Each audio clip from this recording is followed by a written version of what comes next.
السلام علیکم جی، کیا حال چال ہیں آپ سب لوگوں کے؟ میں امید کرتی ہوں کہ آپ سب بالکل ٹھیک ہوں گے، خیریت سے ہوں گے، مزے کر رہے ہوں گے۔ بخت بائی مہر النساء شاہ میر کی یہ 26ویں قسط ہے، اور اگر آپ 26ویں قسط تک پہنچ گئے ہیں اور آپ نے ابھی تک چینل کو سبسکرائب نہیں کیا، میری بات مان لیں، فوراً سے چینل کو سبسکرائب کر لیں، ورنہ آپ کو بہت بڑا نقصان ہونے والا ہے۔ اتنا اچھا چینل آپ کے ہاتھ سے نکل جائے گا، میں سچی بتا رہی ہوں آپ کو۔ مجھے لوگ کہتے ہیں کہ ایک دفعہ ہم نے ناول سنا تھا، پھر آپ کا چینل ہمیں بھول گیا، پھر اتنے عرصے کے بعد ان کو ملتا ہے، وہ بھی بہت ڈھونڈنے کے بعد، آپ کو پتہ ہے؟ تو جلدی سے نا سبسکرائب کر لیں، میں نہیں چاہتی آپ کا نقصان ہو۔ چلیں جی، قسط نمبر 26 کا آغاز کرتے ہیں۔ فہیم مرزا کا آفس اے سی کی ٹھنڈک کی وجہ سے یخ تھا۔ کھڑکی کے بلائنڈر سے آتی روشنی پاور سیٹ پہ بیٹھے فہیم کے چہرے پہ پڑ رہی تھی۔ اس کے آگے لکڑی کی میز تھی، میز کے اس پار شمس سلطان بیٹھا تھا۔ ان دونوں کے چہرے بزنس ملاقات جیسے تھے، بس اپنا اپنا فائدہ سوچتے چہرے، بس کسی نہ کسی طرح اپنا ہوتا نقصان کسی اور کے سر ڈالتے چہرے۔ وہ دونوں ایک دوسرے کو گہری نظروں سے دیکھ رہے تھے۔ بالآخر فہیم نے کہنے کا ارادہ کر ہی دیا تھا۔ آخر تمہیں کیا ضرورت تھی شمس یہ نیلامی والا شوشہ چھوڑنے کی؟ جب ہم دونوں کے درمیان ایک معاہدہ ہو چکا تھا، سب طے تھا، تو پھر آخر کیوں؟ فہیم ناخوش لگتا تھا۔ شمس نے گہری سانس بھری۔ فہیم تحمل سے کام لو، اس جگہ پہ میر کی نظر تھی، اگر میں تمہیں بیچ دیتا تو کیا جانتے نہیں ہو وہ ہم دونوں کے ساتھ کیا کرتا؟ نہ ہم رہتے نہ ہی وہ جگہ۔ پھر اب تم آخر کیا کرو گے شمس؟ میر کے ہوتے ہوئے میری تو اتنی اوقات نہیں ہے کہ اس زمین کو خرید سکوں۔ فہیم جھنجھلایا تھا۔ شمس نے اسے دھیرج رکھنے کو کہا تھا۔ تم اکیلے کبھی بھی اس زمین کو خرید نہیں سکتے تھے، سو اب تم یہ کرو کہ 4 اور لوگوں کو اپنے ساتھ ملا لو اور ایک ٹیم بن کر نیلامی میں آؤ۔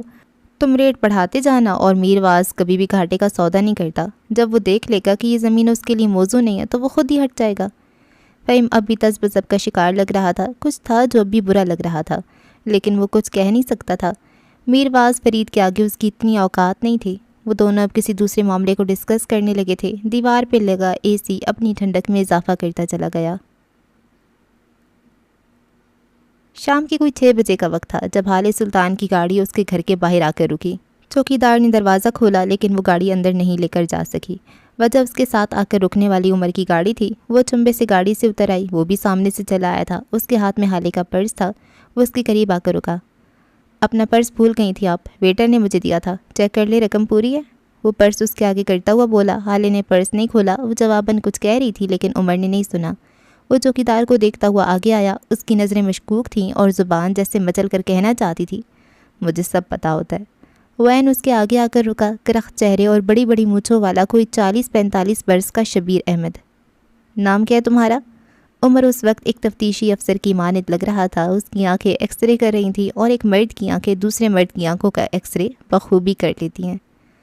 سر شبیر احمد، وہ بولا تو اس کی آواز ہلکی تھی، اور عمر دعوے کے ساتھ کہہ سکتا تھا کہ وہ اداکاری کر رہا تھا۔ اس کی آواز، اس کا لہجہ اس کے چہرے کے ساتھ میل نہیں کھاتا تھا۔ شناختی کارڈ دو اپنا، اور گھر کہاں ہے تمہارا؟ پہلے کیا کرتے تھے؟ عمر تو مانو اس کے حلق میں ہاتھ ڈال کر سب اگلوا لینا چاہتا تھا۔ شبیر نے اپنا کارڈ نکال کے عمر کے آگے کیا۔ سر پہلے خیر پور میں رہتا تھا، اب بیوی بچوں کے ساتھ یہیں کراچی میں رہتا ہوں۔ وہ اب بھی ہلکی با ادب آواز میں بول رہا تھا۔ حالے بس چپ چاپ کھڑی رہی۔ عمر نے اس کے کارڈ کو دونوں جانب سے دیکھا، پھر کارڈ اس کے حوالے کیا۔ تم خیر پور سے ہو، پھر یہاں مستقل پتے کی جگہ پہ نواب شاہ کیوں لکھا ہے؟ کراچی میں رہتے ہو تو عارضی پتے کی جگہ پہ حیدرآباد کیوں لکھا ہے؟ پاگل بنا رہے ہو مجھے ہاں؟ وہ سختی سے استفسار کر رہا تھا۔ شبیر احمد کا حلق تک سوکھ گیا، اب حالے کی برداشت ختم ہو چکی تھی۔ اس نے عمر کا ہاتھ پکڑا اور اندر کی طرف جانے لگی۔ اس کے ساتھ کھینچتا چلا گیا تھا۔ حالے نے پورچ میں آ کر اس کا ہاتھ چھوڑا۔ اس کے چہرے پہ برہمی تھی۔ ابھی وہ خود کچھ کہتی کہ عمر بول پڑا۔ یہ آدمی جھوٹا ہے حالے، فراڈ ہے، میں لکھ کے دے سکتا ہوں، اس کو نکالو، بلکہ تم رکو، میں سے خود نکال کر آتا ہوں۔ کس حق سے؟ عمر کے بڑھتے قدم تھم گئے۔ وہ بے یقینی سے مڑا۔ حالے عجیب سے لہجے میں کہتی آگے آئی۔ کیا اس حق سے کہ میں تمہارے جج صاحب کی بیٹی ہوں، یا پھر اس حق سے کہ میرا چہرہ تمہاری کسی عزیز سے ملتا ہے؟ اس حق سے کہ مجھے تم سے عقیدت ہے، اس کی آنکھوں میں دیکھ کر بولا تھا۔ حالے نے گیلی ہوتی آنکھوں کے ساتھ نفی میں گردن ہلائی تھی۔ تمہیں مجھ سے عقیدت کیوں ہے؟ اب کی عمر کچھ نہیں بولا۔ تم کہتے ہو میں اعتبار کروں، لیکن تم سچ نہیں بولتے۔ تم مجھے میری شادی کے دن کہتے ہو کہ یہ شادی ٹوٹ جائے، اور پھر کہتے ہو تمہیں مجھ سے محبت نہیں ہے۔ تم کون ہو عمر؟ تم کیا چاہتے ہو؟ اس کے قریب کھڑی گیلی گلابی آنکھوں سے کہہ رہی تھی۔ عمر لب بھینچے اسے دیکھے گیا۔ اسے یہ آنسو برے لگتے تھے، وہ ان کا کیا کرے؟ تم ہمیشہ کہتے ہو تمہیں سب پتہ ہوتا ہے، کبھی یہ کیوں نہیں کہتے کہ کچھ ہے جو تمہیں پتہ نہیں ہو سکتا؟ تم ہمیشہ خود کو اعلیٰ اور مجھے کم سمجھتے ہو۔ تم جھوٹے عمر، تم انسان ہو، دھوکے باز انسان۔ وہ آدمی یہاں رہے گا، اس نے دروازے کی جانب اشارہ کیا، کیونکہ اب یہ میری ضد ہے، تمہارے علم سے ضد ہے یہ، اور تم یہاں سے جاؤ عمر۔ عمر کی آنکھوں میں اب کے واضح کرب تھا۔ تم ہمیشہ ہم دونوں میں مقابلہ کرتی ہو حالے، وہ دکھ سے بولا تھا۔ حالانکہ میں تو ہمیشہ تمہیں اپنے برابر سمجھتا ہوں، بلکہ میں تو تمہیں ملکہ کہتا ہوں۔ تم مجھے زیرک وزیر سمجھ لو، تو میری حیثیت تسلیم کیوں نہیں کرتی؟ کبھی تو مقابلے چھوڑ کر میرے برابر آ جاؤ، پھر میں بتاؤں گا عمر نے کیوں کہا تھا کہ میں جینا چاہتا ہوں۔ وہ کہہ کر رکا نہیں، مڑ گیا تھا۔ حالے نے روکا بھی نہیں، البتہ پیچھے سے آواز ضرور لگائی تھی، جاؤ عمر، ہمیشہ کے لیے چلے جاؤ، اب واپس مت آنا، میں پکاروں تب بھی نہیں۔ عمر کے قدم ایک لمحے کو تھمے، لیکن پھر وہ آگے بڑھ گیا۔ پیچھے حالے نے بے بسی سے اپنے آنسو رگڑ کر صاف کیے۔ وہ چلا جاتا تھا تو ساری دنیا اندھیر کر دیتا تھا، لیکن وہ اسے ساتھ رکھ کر بھی اندھیرا نہیں چاہتی تھی۔ اگلی صبح وہ جلدی کیفے آ گئی تھی۔ ابھی اتنا رش نہیں تھا، صبح تازہ اور خوبصورت تھی۔ وہ خود ہی کچن میں چلی آئی، 2 کپ کافی بنائی، پھر باہر لے آئی۔ آج کام کافی زیادہ تھا، نئے اسٹاف کا انٹرویو کرنا تھا، اوپری منزل کی صفائی کرنی تھی، لیکن وہ 2 مگ صرف اس کے لیے نہیں تھے۔ ان میں سے ایک مگ کسی خاص مہمان کا تھا، وہ جس کے بیٹے سے نہیں بنتی تھی، لیکن ماں سے خوب گاڑی چھنتی تھی۔ وہ مگ لیے دیوار کے ساتھ لگی میز کی طرف چلی آئی تھی۔ سادہ سے سیاہ جوڑے میں بالوں کو کھولے وہ خوبصورت لگ رہی تھی۔ اس نے دونوں مگ میز پہ رکھے۔ نفیسہ نے مسکرا کر اسے شکریہ کہا۔ ان کے چہرے پہ اب بھی زخم کے ہلکے ہلکے نشان تھے، ہاتھوں اور بازوؤں پہ کہیں کہیں بینڈیج لگی تھی۔ وہ اپنے موبائل میں قرآن ایپ کھولے بیٹھی تھی۔ حالے کے آنے کے بعد چند آخری آیات پڑھیں اور پھر ایپ بند کر دی۔ حالے پیر اوپر کیے بیٹھی تھی، آزاد سی، بے فکر سی، لیکن اب کہ اس کے چہرے پہ ہلکی سی فکر مندی آ گئی تھی۔ آپ کو پتہ ہے آنٹی، میں اب نمازیں پوری پڑھنے لگی ہوں، لیکن مجھ سے قرآن نہیں پڑھا جاتا۔ جب پڑھنے بیٹھتی ہوں نیند آنے لگتی ہے یا پھر بور ہو جاتی ہوں۔ وہ آرام سے اپنا مسئلہ بتا رہی تھی، کوئی جھجک، کوئی آر نہیں۔ میں نے کئی قرآن کورسز جوائن کیے ہیں، کئی بار تفسیر کلاسز لی ہیں، لیکن میرے دل پہ قرآن اترتا ہی نہیں۔ نفیسہ یکٹک غور سے اسے دیکھ رہی تھیں۔ تمہارے اور قرآن کے بیچ کیا آتا ہے؟ انہوں نے ڈائریکٹ سوال کیا۔ حال ایک پل کو گڑبڑائی۔ اس کے اور قرآن کے بیچ؟ ہر انسان کو قرآن تک آنے کے لیے اپنے کسی نہ کسی نشے کو چھوڑنا ہوتا ہے۔ حال قرآن کیا ہے؟ کلام اللہ، مطلب اللہ سے کلام، اللہ سے بات چیت ہے نا؟ حالے نے مکان کی انداز میں سر ہلایا۔ نفیسہ اپنے ازلی نرم لہجے میں کہہ رہی تھیں، جب ہم کسی بڑے آدمی سے ملنے جاتے ہیں یا بات کرنے جاتے ہیں تو کیا کیا چیزیں ہوتی ہیں جو ہمیں قربان کرنی پڑتی ہیں؟ نیند، کبھی کبھی کمفرٹ، کبھی ادھورا کھانا، کبھی کچھ۔ اللہ سے بات، اللہ سے میٹنگ کرنے کے لیے کیا قربان کیا حالے سلطان؟ اور یہاں حالے گنگ رہ گئی، کچھ کہنے کو بچا ہی نہیں۔ شیطان نمازوں کو روکنے پہ اتنا زور نہیں لگاتا جتنا قرآن نہ پڑھنے پہ لگاتا ہے۔ وہ کیوں چاہے گا کہ تم اپنے اللہ سے بات کرو؟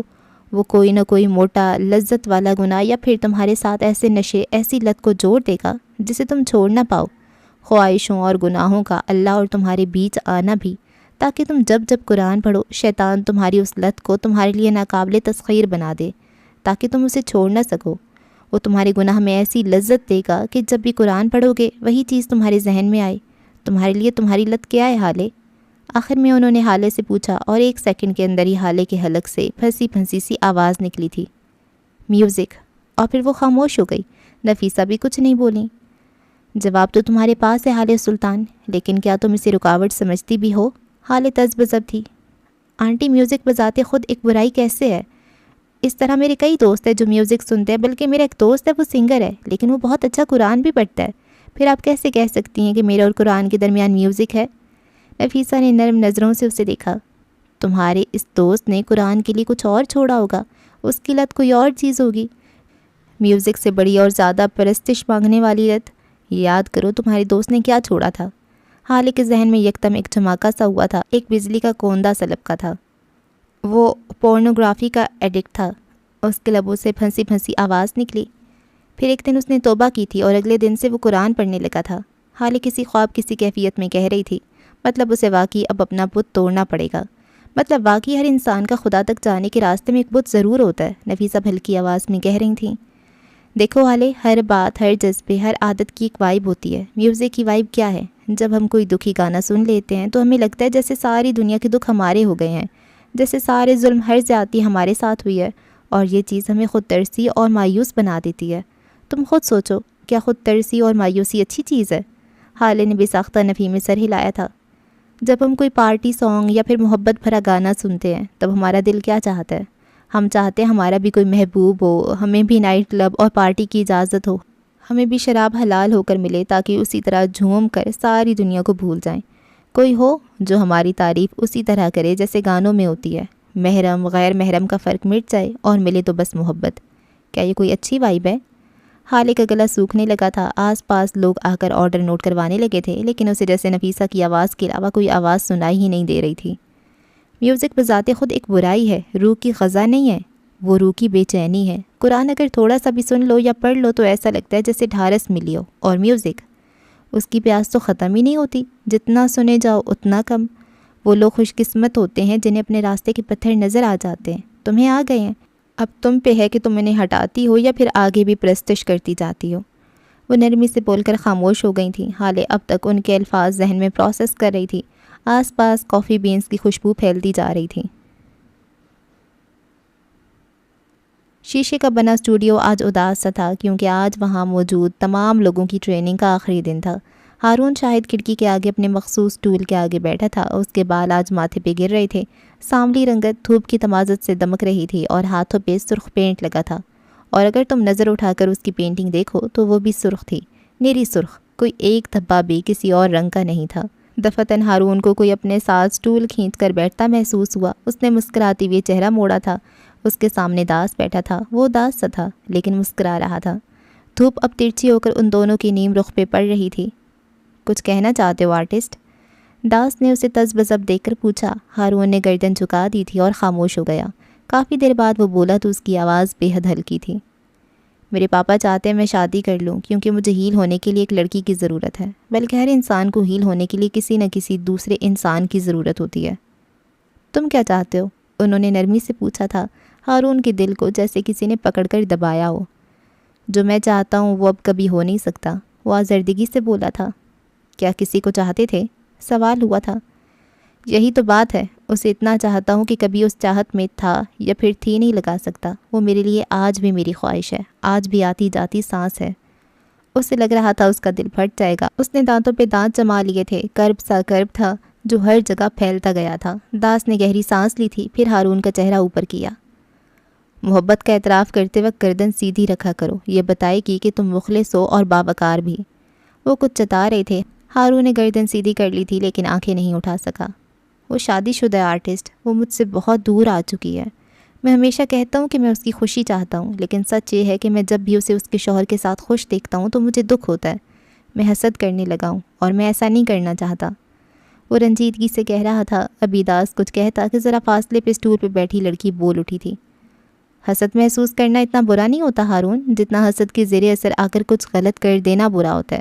تمہیں لگتا ہے اس دنیا میں کوئی حسد سے پاک دل لے کر آیا ہوا ہے؟ کوئی ہے جس کے اندر ذرا سا بھی شر نہیں ہے؟ وہ کہہ رہی تھی اور ہارون یکٹک اس کو دیکھے گیا۔ نہیں ہارون، ایسا کوئی نہیں ہے۔ حسد اور شر ہر انسان کے اندر ہے، کوئی انسان پرفیکٹ نہیں ہے۔ حسد تو مومن کے دل میں بھی ہے، لیکن جس کام کے لیے ہمیں بھیجا گیا ہے وہ ہے امتحان۔ ہم سب یہاں اسٹوڈنٹس ہیں، ہم سب کو یہاں امتحان دینا ہے کہ ہم نے اپنے حسد پہ کنٹرول کیا یا پھر اس کے آگے جھک کر گھر تباہ کیے، برے کام کیے، لوگوں کو ذلیل خوار کیا۔ تم حسد سے مت ڈرو، اس کے حاوی ہونے سے ڈرو۔ وہ بول کر ایک مرتبہ پھر اپنی پینٹنگ کی جانب مڑ گئی تھی۔ داس نے اسے فخریہ نظروں سے دیکھا تھا، پھر وہ ہارون کی جانب مڑا تھا۔ اب آتے ہیں تمہارے دوسرے مسئلے کی طرف۔ تو تمہیں لگتا ہے کہ کوئی لڑکی ایک لڑکی کو ہیل کر سکتی ہے؟ ہارون کچھ نہیں بولا، وہ واقعی نہیں جانتا تھا۔ داس نے اضافہ کیا، تم نے مجھے بتایا تھا کہ تمہاری بچپن کی دوست تمہیں ہمیشہ گفٹ میں پینٹنگ کا سامان دیتی تھی، وہ تمہارے سب سے قریب تھی، تمہاری گارجین تھی، لیکن کیا اس کے سامان، اس کی تسلیاں تم سے پینٹ کروا سکیں؟ ہارون شل رہ گیا، اس کی آنکھیں تہیور سے پھٹی کی پھٹی رہ گئیں۔ داس اب بھی کہہ رہا تھا، تم نے سردیوں میں اپنے ہاتھ دیکھے ہوں گے نا آرٹسٹ، وہ کس طرح روکھے بے جان ہوتے ہیں، جگہ جگہ سے پھٹ رہے ہوتے ہیں۔ ایسے میں کیا کرنا ہوتا ہے؟ ہم سب کے گھروں میں لوشن ہوتا ہے، لیکن جب تک ہم اٹھ کر ڈریسنگ تک جا کر لوشن اٹھا کر اپنے ہاتھوں اور چہرے پہ نہیں ملیں گے تو کیا ہم ٹھیک ہوں گے؟ اب ہیلر کون ہوا، وہ پڑا ہوا لوشن یا پھر اٹھ کر محنت کر کے اسے لگانے والے تم خود؟ انسان لوشن کی طرح ہے ہارون، اس کی باتیں اگر تم صرف سنو گے تو کچھ نہیں ہوگا، لیکن اگر سمجھ کر اپلائی کرو گے تو ہیل ہو سکتے ہو۔ آس پاس کی ساری آوازیں بے معنی تھیں، ہارون کو یہ الفاظ امرت لگے تھے۔ دوسرا انسان ہیلر نہیں ہے، اپنے سب سے بڑے ہیلر آپ خود ہوتے ہیں۔ آج ایک انسان تمہیں ہیل کرے گا لیکن وہ نہیں جانتا لوشن کہاں کہاں لگانا ہے۔ کیا ہاتھ کے ساتھ ساتھ گال بھی خشک اور پھٹے ہوئے ہیں؟ کیا بازو اور پیروں کو بھی ضرورت ہے؟ ہر دوسرا انسان آپ کے لیے آؤٹ سائڈر ہے۔ آپ جانتے ہیں آپ کو کہاں تکلیف ہے، آپ جانتے ہیں جسم کہاں سے پھٹ رہا ہے۔ لوشن کی زیادہ ضرورت کہاں ہے؟ کسی دوسرے انسان کا لگایا ہوا مرہم ہمیشہ کہیں نہ کہیں سے ادھورا رہ ہی جاتا ہے۔ ہارون، مطلب کوئی عورت کسی مرد کو ہیل نہیں کر سکتی ہے نا؟ ہارون نے تائید چاہی تھی، داس نے سر ہلایا تھا۔ بے شک کوئی عورت کسی مرد کو اور کوئی مرد کسی عورت کو ہیل نہیں کر سکتا۔ ہر انسان اپنے دم پہ ہیل ہو سکتا ہے۔ ہاں، ہمارے پاس کچھ لوگ ہوتے ہیں جن کی باتیں ہمیں تسلی دیتی ہیں، جن کا ہونا ہمارے لیے نعمت ہوتا ہے، لیکن آپ جب تک اس کی باتیں دل پہ لوگے ہی نہیں تب آپ کیسے ہیل ہوں گے؟ تمہاری دوست کے کئی سالوں کی باتیں، اس کے گفٹ تم سے پینٹ نہیں کروا سکے کیونکہ تمہارے دل نے ان باتوں کو لیا ہی نہیں۔ تم نے پینٹ کیا کیونکہ تم چاہتے تھے۔ اگر تمہیں ہیل ہونا ہے تو سب سے پہلے تمہیں یہ چاہنا ہوگا۔ اس کا کندھا تھپک کر اٹھ کھڑے ہوئے تھے۔ ہارون کے کندھوں سے بوجھ سے رکھ گیا تھا۔ وہ ہلکے دل کے ساتھ مسکرایا۔ بالآخر کلفت زائل ہونے لگی تھی۔ ایک ہفتہ بعد حال سلطان کے بنگلے پہ رات اتر آئی تھی۔ آج حسن سلطان منزل میں تھا۔ اماں کی طبیعت خراب تھی اور ہارون کو حالے نے خود ہی کچھ دن پہلے منع کر دیا تھا کہ مناسب نہیں لگتا تھا اس کا یہاں رہنا۔ اس وقت وہ گلابی رنگ کے نائٹ سوٹ میں ملبوس، بالوں کا ڈھیلا جوڑا بنائے اپنے کمرے میں بیڈ پہ بیٹھی کوئی کتاب پڑھ رہی تھی۔ جب اس کے فون پہ کوئی کال آنے لگی، حالے نے ذرا حیرت سے موبائل کو دیکھا۔ کسی غیر شناسا نمبر سے کال آ رہی تھی۔ اس نے پک کر لی تھی۔ ہیلو، وہ محتاط سی بولی تھی۔ یہاں سے چند میل دور اپنے کمرے میں فرش پہ بیٹھے یاقوت مرزا کی حالت ابتر تھی۔ اس کی آنکھیں سرخ تھیں۔ اس نے موبائل کان سے لگا رکھا تھا اور آنسو ٹوٹ کر فرش پہ گر رہے تھے۔ میں واپسی چاہتا ہوں۔ اس کی آواز زکام زدہ تھی۔ حالے کال کاٹ دینا چاہتی تھی لیکن نہ جانے کیوں وہ ایسا نہیں کر سکی۔ اس کے ذہن میں کچھ اور چل رہا تھا۔ میں واپس آنا چاہتی ہوں آنٹی، میں تھک گئی ہوں، بہت زیادہ تھک گئی ہوں۔ مجھے اللہ چاہیے، مجھے واپسی چاہیے، توبہ چاہیے۔ وہ پھوٹ پھوٹ کر رو رہی تھی۔ تمہیں میرا نمبر کہاں سے ملا؟ حالے نے ہتھیار ڈال دیے تھے۔ یاقوت نے اس کی بات کا جواب نہیں دیا، وہ اپنی کہے گیا۔ میں بہت ٹوٹ گیا ہوں حالے، میرے آس پاس بدبو ہے، تعفن ہے، گھٹن ہے، میرا دل چیچک زدہ ہے، میں روز مر رہا ہوں۔ میری 6 صورتیں، مجھے میری 6 صورتیں واپس چاہیے، میرا قرآن واپس چاہیے۔ وہ پھوٹ پھوٹ کر رو رہا تھا۔ سارے کمرے میں اس کی سسکیاں گونج رہی تھیں۔ بیڈ پہ لیٹی اس کی بیوی کی آنکھوں سے چند آنسو ٹوٹ کر کن پٹی میں جذب ہوئے تھے۔ بچپن سے جس کی ایک مسکراہٹ کے لیے کئی جتن کیے ہوں، آج اس کی اداسی دل چیر رہی تھی۔ کیا میرے لیے کوئی واپسی کی راہ ہے؟ کیا میری سوری قبول ہو جائے گا؟ کچھ کہو، اللہ کا واسطہ ہے کچھ کہو۔ کیا میرے لیے کوئی واپسی کی راہ ہے آنٹی؟ کیا مجھے اللہ معاف کرے گا؟ میں کہاں جاؤں؟ اس گھٹن اور اس گلٹ کو لے کر کہاں جاؤں آنٹی؟ وہ روتے ہوئے بول رہی تھی۔ مجھے میری روح سے گھن آ رہی ہے، بدبو آ رہی ہے، مجھے وہ راستہ بتائیں جو میری واپس کا ہو۔ نفیسہ اب ٹھہر ٹھہر کے کچھ کہہ رہی تھی۔ اپنے بیڈ پہ بیٹھی حالے میں کان کی انداز میں نفیسہ کے الفاظ دہرائی گئی۔ جب تک تمہارے جسم میں سانس ہے ہر طرح کی واپسی ممکن ہے۔ تم واپس آ سکتے ہو یاقوت، تمہارا سوری قبول ہو جائے گا۔ جیسے اس کے حلق میں بہت ساری گرہیں لگی تھیں، جیسے سب کا سوری قبول ہو جاتا ہے۔ یاقوت نے آنکھیں بند کر لی تھیں۔ سکون تھا جو سارے دل میں اتر گیا تھا۔ حالے نفیسہ حیات کے الفاظ دہراتی گئی۔ ہر بدبو، ہر تعفن سب ختم ہو جائے گا۔ روح کا غسل توبہ ہے، تم ایک بار توبہ کر لو، سب ٹھیک ہو جائے گا۔ وہ روبوٹک انداز میں کہہ رہی تھی۔ دل کا رواں رواں کانپ رہا تھا۔ دوسری جانب یاقوت نے ایک زکام زدہ سانس اندر کھینچی تھی۔ اس کے چہرے پہ ڈھیروں ملال اتر آیا تھا۔ میں بہت برا ہوں حالے، میں بہت برا ہوں۔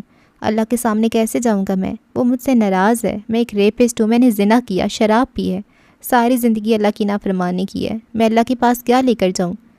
وہ بے بسی سے ہونٹ کاٹتے ہوئے کہہ رہا تھا۔ میں نے اللہ کو نہیں مانا آنٹی، میں نے نمازیں چھوڑی، میں نے قرآن چھوڑا، میں اللہ سے کیا کہوں گی؟ وہ موبائل کے چوکٹے میں نفیسہ کو دیکھتے ہوئے کہہ رہی تھی۔ وہ کوئی مایوس سی لڑکی لگتی تھی، گیلی گلابی آنکھوں اور متورم چہرے والی۔ میں بہت بری ہوں آنٹی، میں کہاں جاؤں؟ اللہ کے پاس کیا لے کر جاؤں؟ کوئی نیکی، کوئی اچھی بات، میرے پاس کچھ نہیں ہے۔ وہ شکستہ تھی، ہاری ہوئی۔ نفیسہ نے جواب میں کچھ کہا تھا۔ حالے اب وہی سب دہرا رہی تھی۔ تم اللہ کے پاس 3 چیزیں لے جاؤ: توبہ، معاف کیے جانے کی امید اور وعدہ۔ یاقوت آنکھوں میں حیرت سموئے اسے سن رہا تھا۔ اس نے اپنے آنسو رگڑ کر صاف کر لیے تھے۔ حالے کہے جا رہی تھی۔ توبہ تمہاری روح کو صاف کر دے گی، امید تمہیں جینے اور مزید معافی مانگنے پہ موٹیویٹ کرے گی، اور وعدہ تمہیں اللہ سے معافی دلوائے گا۔ تم معافی مانگو اور معاف کرنے کا وعدہ کر لو، جس طرح میں نے کر لیا تھا۔ تمہارے پاس پچھلی کوئی نیکی نہیں ہے؟ بہت لوگوں کے پاس نہیں ہوتی، لیکن تم آگے نیکی کرنے کا وعدہ کر لو، جس طرح بہت سے لوگ کراتے ہیں۔ حالے کے آنسو بھی اب تواتر سے بہنے لگے تھے۔ وہ دونوں بے آواز رو رہے تھے۔ ان دونوں کے پاس نیکیاں نہیں تھیں، لیکن وعدے تھے۔ وہ اللہ کے پاس وعدے لے جائیں گے۔ ہم نئی نسل ہے یاقوت، ہمارے لیے کوئی نہیں آتا۔ ہمارے بڑے ہمیں مار کر، ڈرا دھمکا کر نماز پڑھوا سکتے ہیں، یہ ان کی غلط فہمی ہوتی ہے۔ کبھی اگر وہ ہمارے پاس بیٹھ کر محبت اور پیار سے بات کریں گے تو ہمیں دین بوجھ نہیں، محبت لگے گا، لیکن ہم پہ کوئی اپنی ایفرٹ ضائع کرنا نہیں چاہتا۔ وہ اب باقاعدہ ہچکیوں کے ساتھ رو رہی تھی۔ کیا تم مجھے معاف کر سکتی ہو حالے؟ یاقوت کی بات پہ وہ تھم گئی تھی۔ کیا اللہ مجھے معاف کرے گا آنٹی؟ وہ گیلی نم آنکھوں سے پوچھ رہی تھی۔ اور اگر کرے گا تو مجھے کیسے پتہ چلے گا؟ نفیسہ مسکراتی تھی۔ جس دن اللہ تمہارے پاس کسی انسان کو سوالی بنا کر بھیجے گا، اس دن سمجھ لینا تمہارا امتحان ہے۔ اگر تم نے معاف کر دیا تو خدا بھی معاف کر دے گا۔ نہیں، وہ شرطیں نہیں رکھتا، لیکن وہ تمہارا ظرف دیکھتا ہے۔ اللہ معاف کرنے والوں کو معاف کر دیتا ہے۔ تم معاف کرنا سیکھو حال سلطان۔ بتاؤ نا، کیا تم مجھے معاف کر سکتی ہو؟ وہ رنجیدگی سے اور ایک آس کے تحت پوچھ رہا تھا۔ بیڈ پہ لیٹی اس کی بیوی کی آنکھیں زخمی ہوئی تھیں۔ حالے نے ایک نظر چھت کو دیکھا۔ پرانی حالے نے ڈپٹا تھا۔ معاف نہ کرنے کی 100 وجوہات بتائی تھیں، لیکن وہ ہر خیال ذہن سے جھٹک گئی تھی اور پھر دھیرے سے ہاں میں سر ہلا دیا۔ میں نے تمہیں معاف کیا یاقوت، میں نے تمہیں اللہ کے لیے معاف کیا۔ وہ اللہ تمہارے لیے بھلائیاں کرے، میں نے معاف کیا۔ اس نے بے بسی بھرے انداز میں کہہ کر کال کاٹ دی۔ آنسو بھل بھل بہہ رہے تھے۔ دوسری جانب یاقوت مرزا کے اندر بھی ایک گہری تقویت اتری تھی۔ وہ بہتے آنسوؤں کے ساتھ اٹھا تھا۔ اگلے کئی لمحوں میں اس نے خود کو باتھ روم میں واش بیسن پہ جھکا ہوا دیکھا تھا۔ آنسوؤں کی وجہ سے منظر دھندلا تھا۔ وہ وضو کرنا بھول چکا تھا۔ اس نے بس منہ ہاتھ دھویا اور باہر آ گیا۔ اب کے ایک نیا مرحلہ تھا۔ اسے قبلہ رخ نہیں پتہ تھا۔ مارے شرمندگی اور بے بسی کی آنکھیں ایک بار پھر بھر رہی تھیں۔ اس کی بیوی اٹھی۔ اس نے سر پہ پہنا دوپٹہ اتار کے زمین پہ بچھا دیا اور پھر اپنے شوہر کو کوہنی سے پکڑ کر قبلہ رخ کھڑا کر دیا۔ یاقوت کو 6 صورتیں ایک بار پھر یاد آ گئی تھیں۔ اسے نہ رکوع کا پتہ تھا نہ قیام کا۔ وہ سیدھا سجدے میں گرا تھا اور پھر اس کی بلند آواز میں رونے کی آوازیں اگلے کئی منٹ تک گونجتی رہیں۔ یہاں سے چند میل دور حال سلطان کے کمرے میں ایک آہٹ ہوئی تھی۔ کوئی تھا جو دبے پاؤں اس کے کمرے میں داخل ہوا تھا۔ نہ وہ عمر تھا، نہ حسن اور نہ ہارون۔ اسے کوئی آہٹ محسوس ہوئی تھی اور وہ اپنی جگہ سن ہو گئی۔ کوئی ریئیکشنز، وہ نہیں دیتی تھی کوئی ریئیکشنز۔ وہ بس اپنی جگہ شل تھی۔ یہ چاپ غیر مانوس تھی اور دل کو جکڑ دینے والی بھی۔ حال سلطان قدموں کی چاپ پہچان لیتی تھی۔ کوئی تھا جس نے اس کے کمرے کا دروازہ دھکیلا تھا۔ حالے کا دل اچھل کر حلق میں آیا تھا اور اب کہ اس کے جسم میں ہلکی سی جنبش ہوئی تھی۔ یہ صرف اور صرف ان سیشنز کی بدولت تھا۔ کمرے کا دروازہ مکمل کھلا اور شبیر احمد اندر داخل ہوا۔ اس کے چہرے پہ خباثت تھی۔ وہ غیر انسانی اور ایک بلا کا شیطان چہرہ تھا۔ حالے بیڈ سے اتر آئی تھی۔ تم یہاں کیا کر رہے ہو؟ دفع ہو جاؤ یہاں سے۔ وہ کہنا یہی چاہتی تھی، لیکن اس کے حلق سے کوئی آواز نہ نکلی۔ تمہیں کیا لگا تھا اتنی کم تنخواہ پہ تمہارے پاس کام اس لیے کر رہا ہوں کیونکہ مجھے نوکری کی ضرورت ہے؟ وہ چہرے پہ شیطانیت طاری کیے آگے آیا۔ حالے بے اختیار پیچھے ہوتے گئی۔ اس کے دونوں بازو اپنے سینے پہ کینچی کی صورت جمے تھے۔ پہلے دن سے مجھے تمہارا حسن چاہیے تھا، تم چاہیے تھی۔ تمہارے جیسی بد زبان اور اکھڑ لڑکیاں میرا پہلا وار ہوتی ہیں۔ وہ اس کے بے حد قریب چلایا تھا۔ حالے سن سی دیوار سے لگی کھڑی تھی، بیڈ کے ساتھ والی دیوار کے ساتھ۔ جیسے شبیر نے اس کا بازو پکڑنے کی کوشش کی، حال سلطان نے نہ جانے کیوں اور کیسا ایک زوردار تھپڑ اس کے چہرے پہ دے مارا۔ شبیر ذرا سا پیچھے کو ہوا۔ حالے نے اسے کسی بھی قسم کا موقع دیے بغیر بیڈ کی سائڈ ٹیبل پہ پڑا سنگی گلدان اٹھایا اور آگے آتے شبیر کے سر پہ دے مارا۔ وہ لڑکھڑا کر نیچے گر پڑا۔ خون کی ایک پتلی لکیر اس کے ماتھے سے بہنے لگی۔ وہ فرش پہ گرا تھا۔ کئی لمحے اس کی آنکھیں بے یقینی سے پھٹی رہیں۔ جسم ہلکی سی جنبش کرتا رہا اور اگلے ہی لمحے اس کی آنکھیں چھت سے جا لگیں۔ اس کی کن پٹی پہ لگنے والا زخم جان لیوا تھا۔ حال سلطان سے قتل ہو گیا تھا، اس کی زندگی کا پہلا اور شاید آخری قتل۔ وہ گلدان ہاتھوں میں لیے پھٹی پھٹی نظروں سے اس کے ساکت ہوئے وجود کو دیکھی گئی۔ اس کا جسم کانپ رہا تھا، آنکھیں سرخ ہو گئی تھیں۔ وہ بس ساکن تھی، شل تھی۔ حال سلطان اپنی زندگی کی سب سے بڑی غلطی کر چکی تھی۔ اس کی آنکھوں میں خوف تھا۔ وہ دھیرے دھیرے زمین پہ بیٹھتی چلی گئی، گھٹنے سینے سے لگائے اور بازو اپنے گرد لپیٹے۔ وہ خوف زدہ لگتی تھی، بے یقین اور شاکڈ بھی۔ نہ اس کی آنکھیں آنسو بہا رہی تھیں، نہ اس کے حلق سے آواز نکل رہی تھی۔ وہ بس شاکڈ تھی۔ کتنی دیر بیتی، کتنے لمحے گزرے، اسے کوئی حساب نہیں معلوم تھا۔ کافی دیر بعد اس نے اسی طرح بیٹھے بیٹھے بیڈ پہ دھر اپنا موبائل اٹھایا۔ اس کے ہاتھ کانپ رہے تھے، چہرہ سفید تھا۔ وہ مر رہی تھی یا پھر شاید مر چکی تھی۔ قتل آپ کے اندر کچھ نہ کچھ ضرور مار دیتا ہے، یا تو دل یا پھر ضمیر۔ اس نے کانپتی انگلیوں سے عمر حیات کا نمبر ڈائل کیا۔ یہ طے تھا کہ چاہے اس کے ساتھ کچھ بھی ہو، پہلی کال عمر حیات کو جائے گی۔ گھنٹی جا جا کر پلٹ رہی تھی، وہ کال نہیں اٹھا رہا تھا۔ حالے دھڑا دھڑ اسے کال ملاتی رہی۔ وہ بالکل ایک روبوٹ جیسی لگ رہی تھی، بے جان، بے تاثر۔ اس کا انداز مشینی تھا۔ اب کی بار کال اٹھا لی گئی۔ وہ بستر پہ اوندھے منہ بڑا سو رہا تھا، غائب دماغی سے موبائل کان سے لگا رکھا تھا۔ عمر، اس نے بے بسی سے پکارا تھا۔ عمر تم آ جاؤ پلیز۔ اچانک رونے لگی تھی۔ مجھ سے قتل ہو گیا عمر، آ جاؤ پلیز، آ جاؤ عمر۔ اور اب کی عمر کو اپنے سارے جسم سے سانس نکلتی محسوس ہوئی تھی۔ وہ ایک جھٹکے سے اٹھ بیٹھا تھا، حالے کی سسکیاں بھی گونج رہی تھیں۔ عمر کو بس قتل کا لفظ سنائی دے رہا تھا۔ اس نے پیر بستر سے نیچے اتارے۔ کون تھا؟ بس 2 لفظ، بس یہی 2 لفظ پوچھے تھے اس نے۔ موبائل پہ اس کا ہاتھ کانپا تھا۔ اس نے پیر نیچے رکھ کر اٹھنا چاہا، لیکن اسے اپنے آگے اندھیرا سا پھیلتا محسوس ہوا۔ نہ جانے کیوں اس کا سارا جسم کانپ رہا تھا۔ شبیر، میں نے شبیر کو مار دیا ہے، وہ اٹک اٹک کر کہہ رہی تھی۔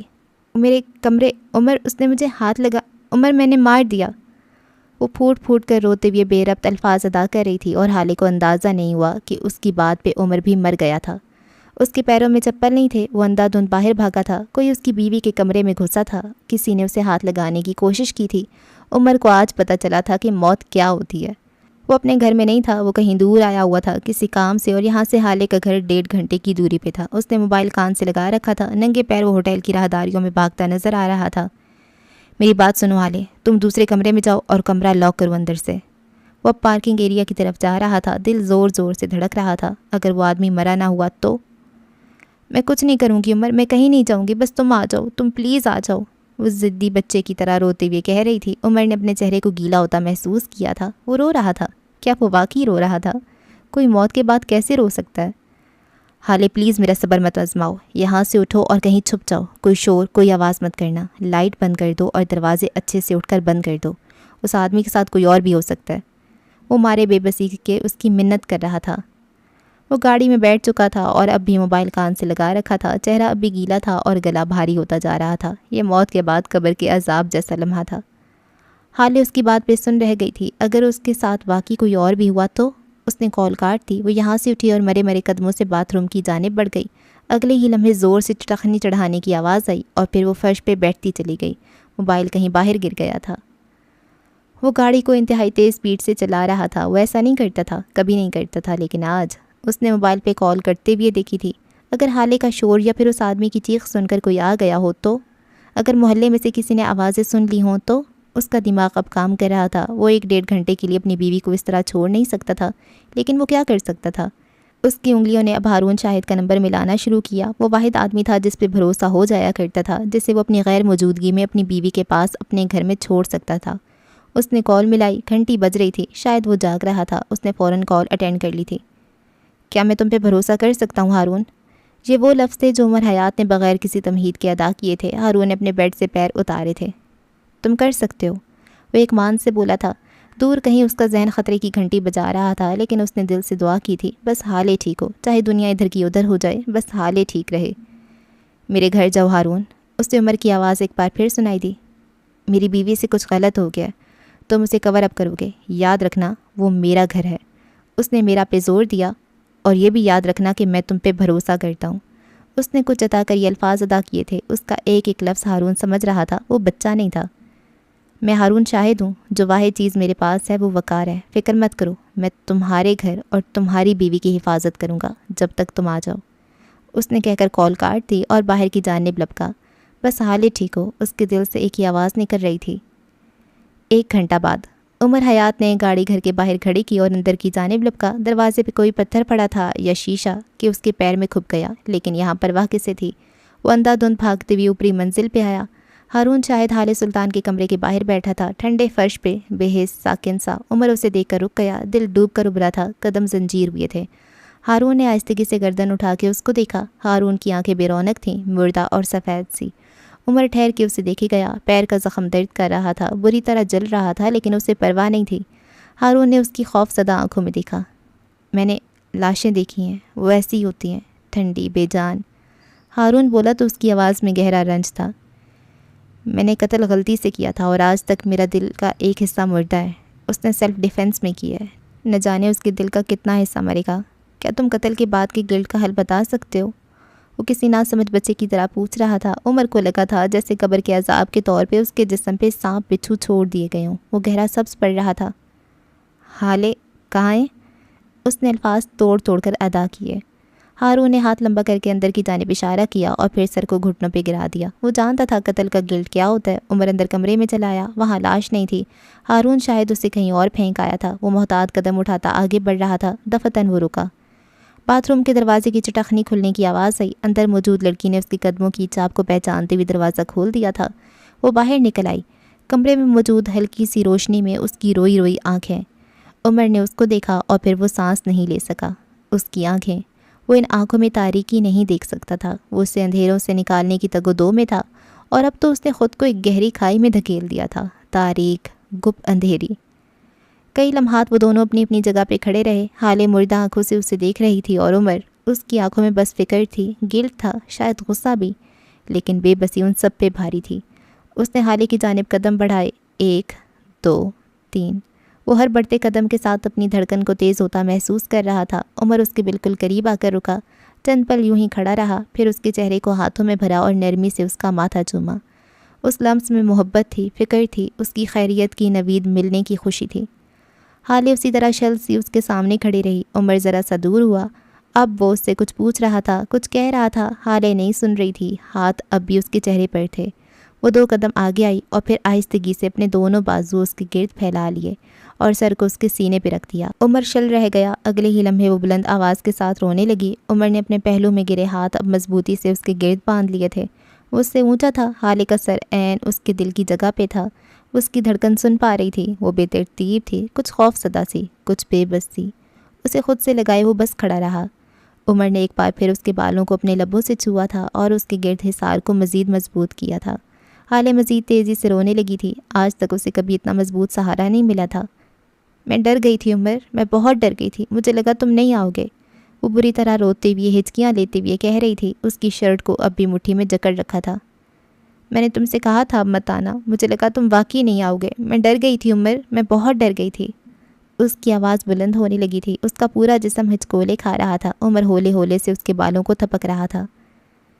میں نے تم سے کہا تھا نا کہ میں تمہیں کبھی نہیں چھوڑوں گا۔ تمہاری پکار پر کان لپیٹ لینے کے لیے عمر کو دوسری بار پیدا ہو کر آنا پڑے گا، وہ آہستگی سے بولا تھا، ساتھ ساتھ اسے نرمی سے تھپک رہا تھا۔ اسی لمحے حالے اس سے جدا ہوئی۔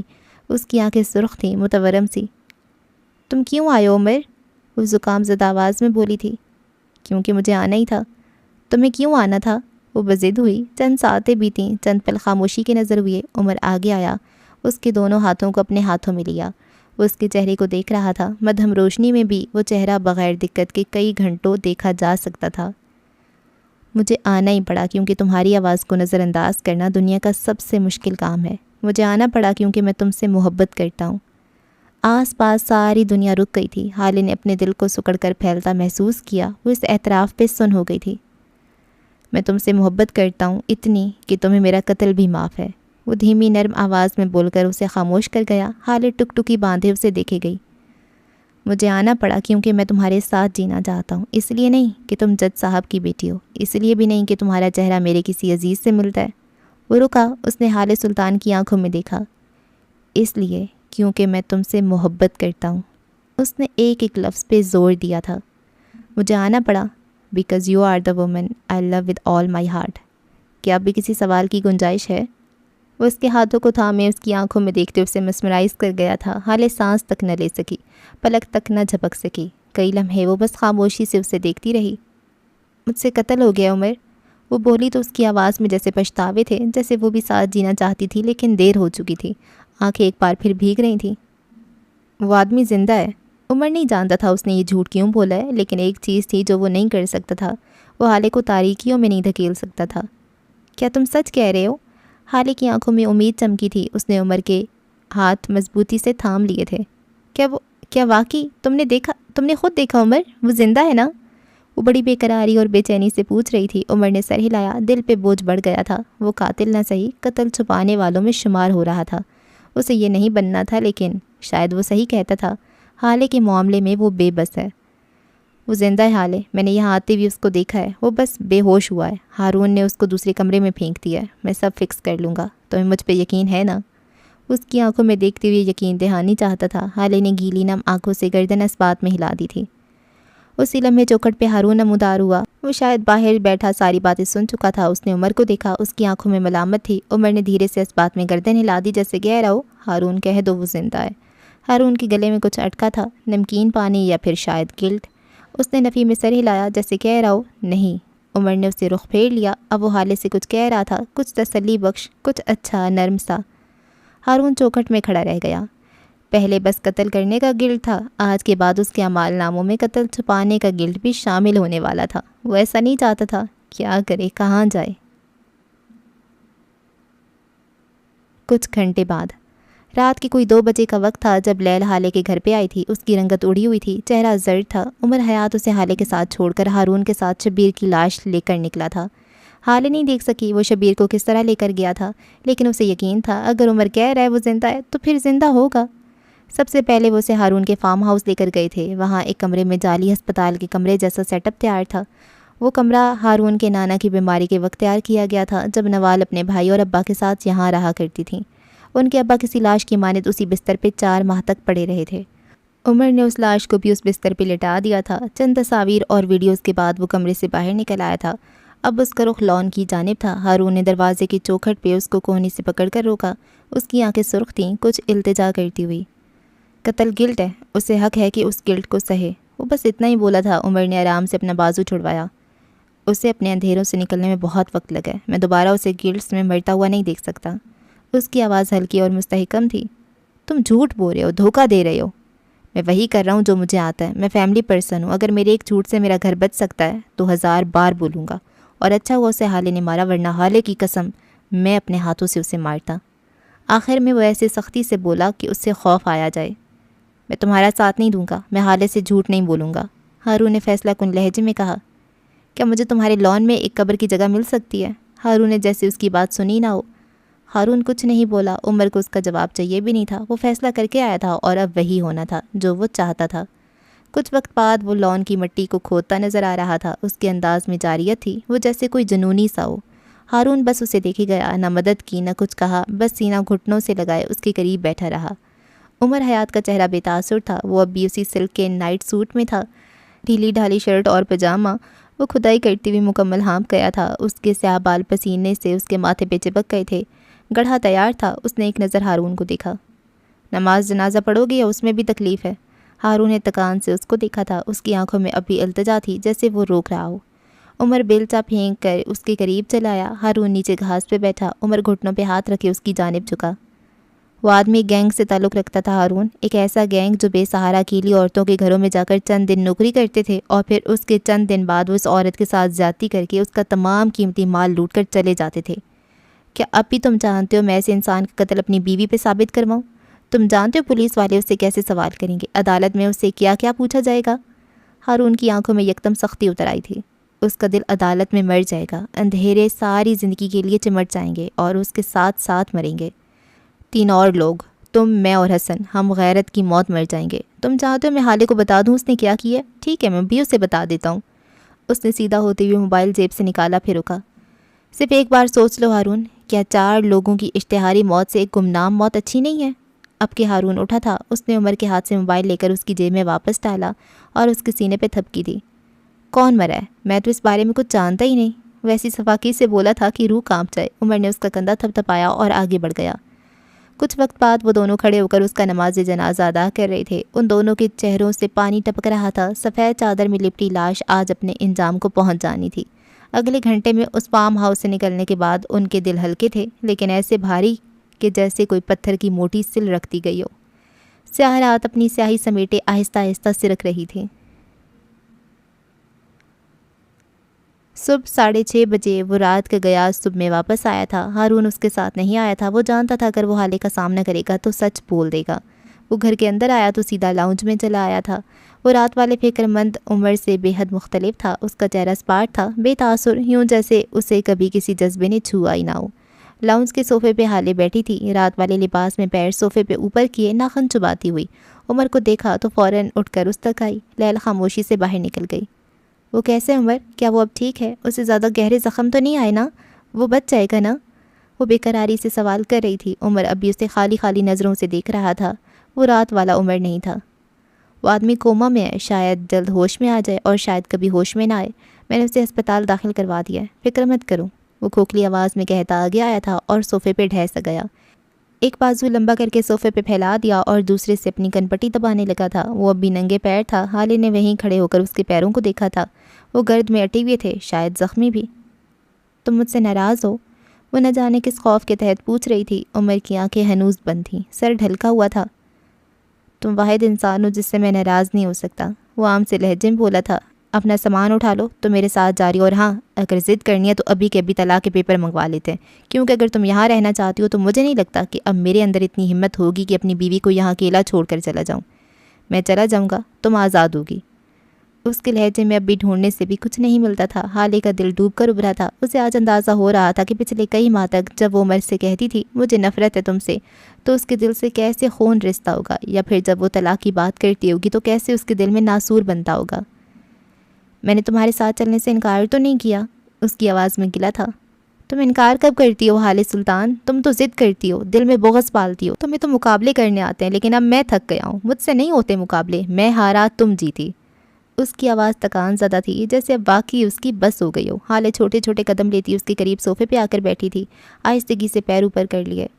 عمر نے جو بازو لمبا کر کے رکھا تھا، حالے نے اس کی بھینچی ہوئی مٹھی کھولی۔ وہ بغیر کسی حرکت کے اسی طرح سر گرائے پڑا رہا۔ حالے نے اس کی ہتھیلی پہ چہرہ رکھا اور اپنی آنکھیں بند کر لیں۔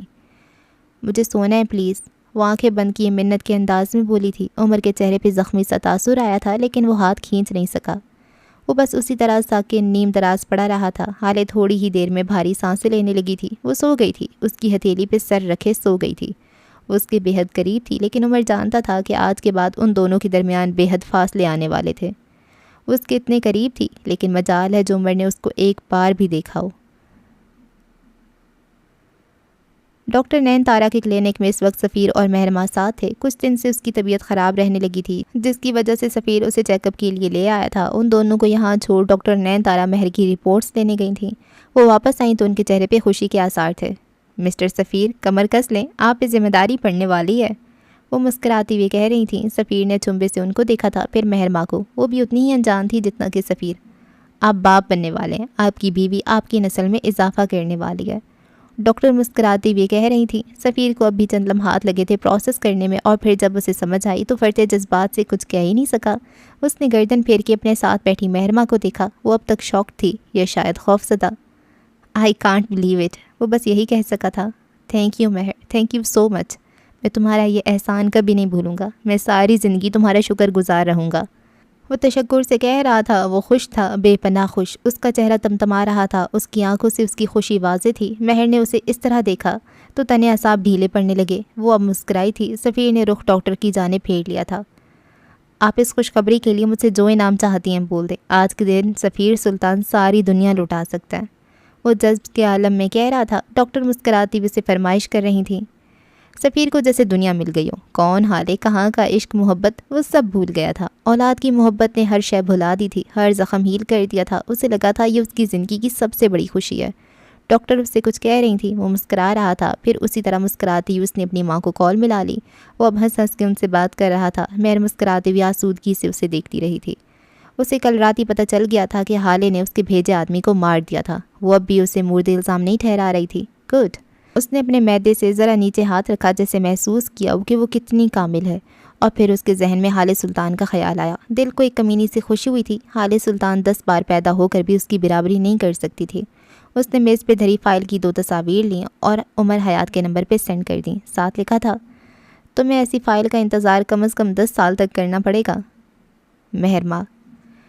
سفیر کال ختم کر کے پلٹ آیا تھا۔ وہ اب اس کا ہاتھ پکڑ کے اسے اٹھا رہا تھا، بار بار اس کا مشکور ہو رہا تھا۔ مہرما ایک شہزادی کی طرح سے گردن اٹھائے کھڑی تھی۔ اس کے انداز میں تفاخر تھا۔ بالآخر جنگل کی حریص گدھ کو اس کا مقام مل گیا تھا۔ دن چڑھایا تھا جب حالے سلطان کی آنکھ کھلی۔ وہ اسی طرح اس کی ہتھیلی پہ سر رکھے چند پل غائب دماغی سے پڑی رہی۔ ٹانگیں شل ہو گئی تھیں، کمر اکڑ گئی تھی، لیکن وہ آج تک شاید اتنی پرسکون نیند نہیں سوئی تھی۔ وہ چند پل اسی طرح خاموشی سے پڑی رہی۔ شاید عمر اس کا جاگنا محسوس کر چکا تھا، جب ہی اس کی بھاری آواز اب لاؤنج میں گونج رہی تھی۔ جب میں نے تمہیں پہلی بار دیکھا تھا وہ رشک کی نگاہ تھی۔ حالی گم سم سی اسے سن رہی تھی۔ وہ گاڑی کی پچھلی سیٹ پہ معراج سلطان کے ساتھ بیٹھا تھا۔ ان کی دوسری جانب حالے سلطان تھی جو اپنے باپ کے سینے پہ سر رکھے سو رہی تھی۔ عمر کو اس بچی کی نیند پہ رشک آیا تھا۔ جب میں نے تمہیں دوسری بار دیکھا تھا وہ عقیدت کی نگاہ تھی۔ حالے نے چہرہ اب بھی اس کی ہتھیلی پہ ٹکا رکھا تھا۔ عمر کہے گیا۔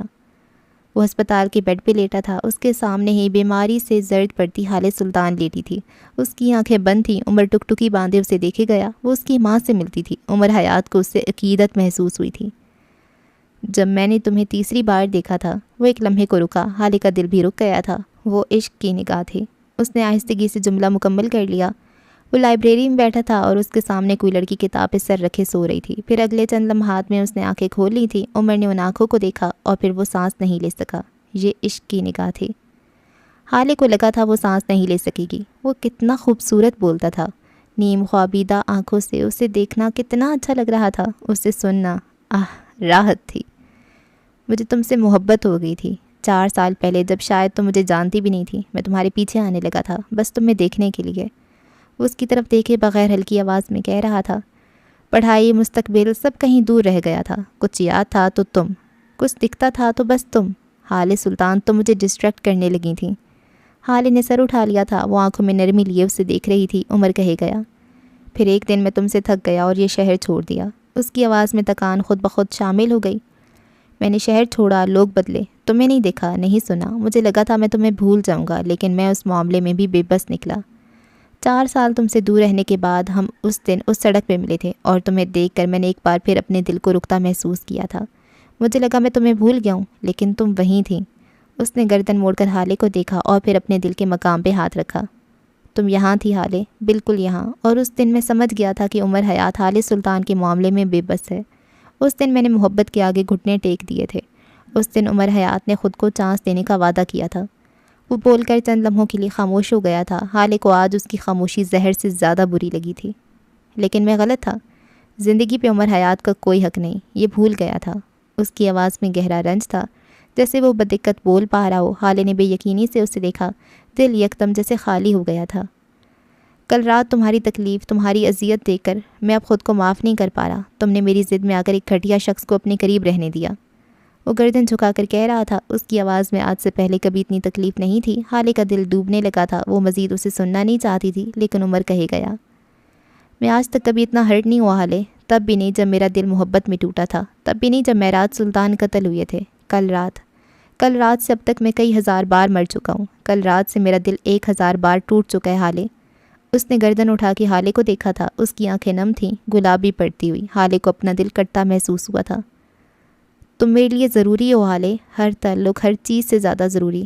میں تم سے اتنی محبت کرتا ہوں کہ آج میں تمہیں تمہاری خاطر چھوڑ رہا ہوں۔ وہ نہ جانے کس دقت سے کہہ پایا تھا۔ حالے کا دل ایک پل کو تھم گیا تھا۔ دھڑکن بند، شور بند، سب ساکت، خاموش۔ تم میری وجہ سے اتنی تکلیف جھیل چکی ہو کہ اب مجھے محبت کا دعویٰ کرتے ہوئے شرم محسوس ہو رہی ہے۔ تم میری ضد، میری نفرت میں اتنا آگے نکل جاؤ گی، میں نے کبھی سوچا بھی نہیں تھا۔ میں تو رات سے یہ سوچ کر مر رہا ہوں، اگر وہ آدمی اپنے ساتھ کسی اور کو بھی لایا ہوتا تو۔ وہ ایسے درد، ایسے کرب سے بولا تھا کہ ایک لمحے کو تمہارا دل چاہے کہ عمر حیات کے سب غم خود پہ لے لو۔ آج کے بعد عمر حیات تمہاری خواہش نہیں کرے گا۔ وہ ایک عزم سے بولا تھا، آج کے بعد تم اگر خود بھی میرے ساتھ جینا چاہو تو میں انکار کر دوں گا۔ تم میرے لیے ضروری ہو، تم اتنی اہم ہو کہ میں تمہیں اپنی ضد، اپنی انا میں بھی نہیں گنوا سکتا۔ میں تمہیں چھوڑ رہا ہوں کیونکہ میں تمہارا بھلا چاہنے پہ بے بس ہوں۔ تم اتنی قیمتی ہو کہ میں تمہیں اپنی نیڈی اور ڈیسپریٹنس میں گنوا نہیں سکتا۔ حالے بس یک ٹک پلک جھپکے بغیر اسے دیکھی گئی۔ وہ کہہ رہا تھا کہ آج کے بعد تم پہ سانس لینا حرام ہے، اور حالے نے اپنے جسم سے واقعی جان جاتی محسوس کی تھی۔ یہ کیا ہو رہا تھا؟ میرے ساتھ چلو۔ وہ اٹھ کھڑا ہوا تھا، نظریں اب زمین پہ تھیں۔ کچھ وقت کے لیے میرے ساتھ اسی گھر چلو جہاں مرنے سے پہلے تمہارے باپ نے بھیجا تھا۔ وہ الفاظ جوڑ کر کہہ رہا تھا۔ وہ واقعات سے پہلے کبھی اتنی تکلیف میں نہیں آیا تھا۔ جب تم مجھے چھوڑنے ہی والے ہو تو یہ عارضی سہارا کیوں دے رہے ہو؟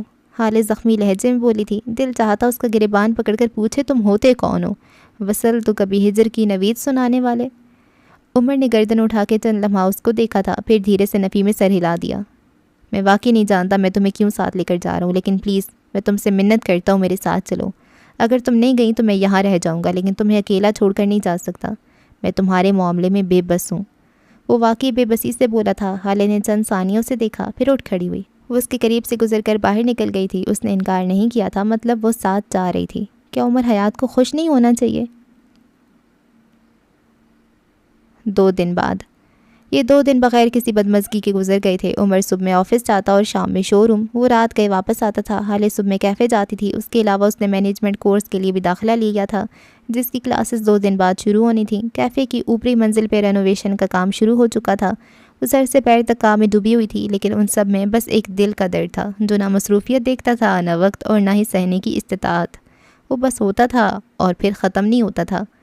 آج صبح سے ہی وہ خود کو بے حد چڑچڑا اور بے مول سا محسوس کر رہی تھی۔ یوں تو ساری باتیں مہر کو بتا دیا کرتی تھی، لیکن اب اس حالات میں وہ اسے بھی تنگ نہیں کرنا چاہتی تھی۔ وہ کیفے سے باہر نکل آئی تھی اور اب اپنی گاڑی میں بیٹھی نہ جانے کس منزل کو جا رہی تھی۔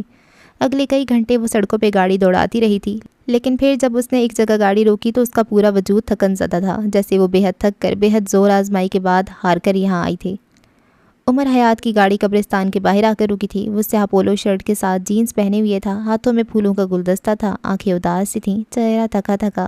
وہ شاید میلوں کا سفر طے کر کے آیا تھا۔ وہ ڈاکٹر غزالہ روحی کا کلینک تھا۔ وہ ڈاکٹر غزالہ کے کمرے کا دروازہ کھول کر اندر داخل ہوئی۔ سامنے ہی غزالہ روحی کسی پیشنٹ کی بات سن رہی تھی۔ حالے کو دیکھ کر اس کے چہرے پہ فاتحانہ مسکراہٹ آئی تھی۔ حالے تذبذب سی دروازے پہ کھڑی تھی، اس کی آنکھیں گیلی تھیں، چہرہ تھکان زدہ تھا۔ کیا تم مجھے سن سکتی ہو؟ وہ ہلکی آواز میں شکستگی سے کہہ رہی تھی۔ غزالہ نے سر ہلا کر اسے اندر بلایا تھا، اپنے سامنے بیٹھی لڑکی سے چند الوداعی کلمات کہے۔ حالے اس کو دیکھتی ہوئی آگے بڑھائی تھی۔ روحی اس کو دیکھتے ہوئے اٹھ آئی تھی۔ حالے چھوٹی میز کے گرد رکھے صوفے پہ بیٹھ گئی، پیر اوپر کر لیے۔ روحی عین اس کے سامنے آ کر بیٹھی، فکر مند سی اس کو دیکھتی ہوئی، اس کے بولنے کی منتظر۔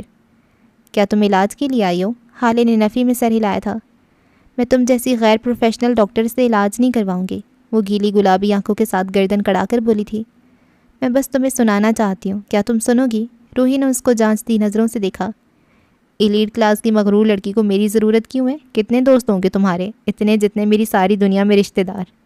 حالے اس کی بات پہ ٹھہر گئی تھی، آنکھوں میں اداسی در آئی، چہرے پہ کرب اترا تھا۔ جو لوگ زیادہ لائم لائٹ میں رہتے ہیں نا، ان کا اصل اندھیرا ہوتا ہے۔ تمہیں پتہ ہے میں اپنے تمام دوستوں کے لیے کیا ہوں؟ روحی کچھ نہیں بولی، وہ یہاں بولنے کے لیے نہیں بیٹھی تھی، اسے صرف سننا تھا۔ حالے خود ہی کہے گئی، میں ڈائری ہوں روحی، ڈائری۔ میری کسی دوست کی گرل فرینڈ ناراض ہو، وہ مجھ سے دکھ بانٹے گا۔ کسی کا شوہر یا اس کی فیملی ٹاکسک ہے تو وہ مجھ میں اپنی شکایات درج کرے گی۔ کسی کو پیسے چاہیے، وہ حالے کی ڈائری میں اپنی خواہش لکھ لیں گے۔ یونی میں کوئی مسئلہ ہو یا پھر گھر کا برا ماحول، حالے سب سنتی ہے، اس کے سینے پہ سب لکھ دو، وہ کچھ نہیں کہتی۔ ڈائری جو ہے، اس کی گلابی آنکھوں سے نمی چھلکی تھی، چند آنسو ٹوٹ کر گرے تھے۔ کیا تم انہیں چھوڑنا چاہتی ہو؟ کیا تمہیں لگتا ہے وہ ٹاکسک ہیں؟ تمہیں ان کے ساتھ نہیں رہنا؟ روحی کے نرمی سے پوچھنے پہ اس نے دھیرے سے نفی میں سر ہلایا تھا۔ ان میں سے کوئی بھی ٹاکسک نہیں ہے، وہ مجھے ڈائری سمجھتے ہیں کیونکہ ہم نے پہلے دن کوئی باؤنڈری ہی نہیں بنائی۔ انہوں نے مجھے آئرن لیڈی سمجھا اور میں نے بھی انکار نہیں کیا۔ تم نہیں سمجھ سکتی ہم کھوکھلے بہادر لوگوں کا دکھ۔ وہ تلخی سے مسکرائی تھی۔ ہم مر جاتے ہیں لیکن اپنے اوپر چڑھا ہوا بہادری کا خول نہیں اتارتے۔ یہ نہیں ہے کہ ہم انا پرست اور ضدی ہیں، بات یہ ہے کہ اگر ہم ڈھہ گئے تو ہمارے ساتھ اور بہت لوگ ڈھہ جائیں گے۔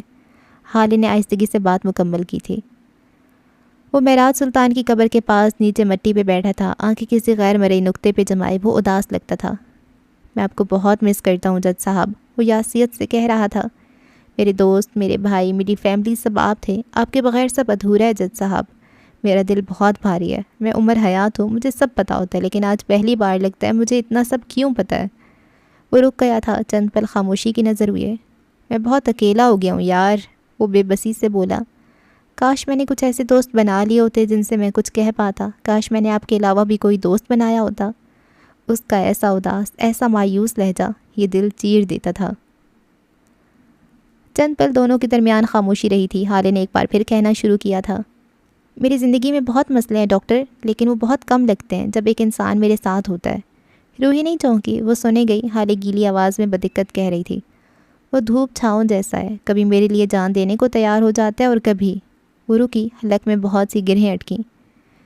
کبھی وہ اپنے لفظوں سے ہی میری جان لے لیتا ہے، کبھی کبھی میرا دل چاہتا ہے اسے بہت دیکھوں، ہر وقت دیکھوں اور کبھی بھی نہ تھکوں، اور کبھی کبھی میں اس کو دیکھنے سے ڈرتی ہوں۔ یہاں میں نے آنکھیں جھپکیں اور یہاں وہ آنکھ سے اوجھل ہوا۔ وہ رک رک کر لفظ توڑ توڑ کر کہہ رہی تھی، بہادر لوگوں کے لیے اپنی تکلیف کسی کو بتانا نیری موت ہوتی ہے۔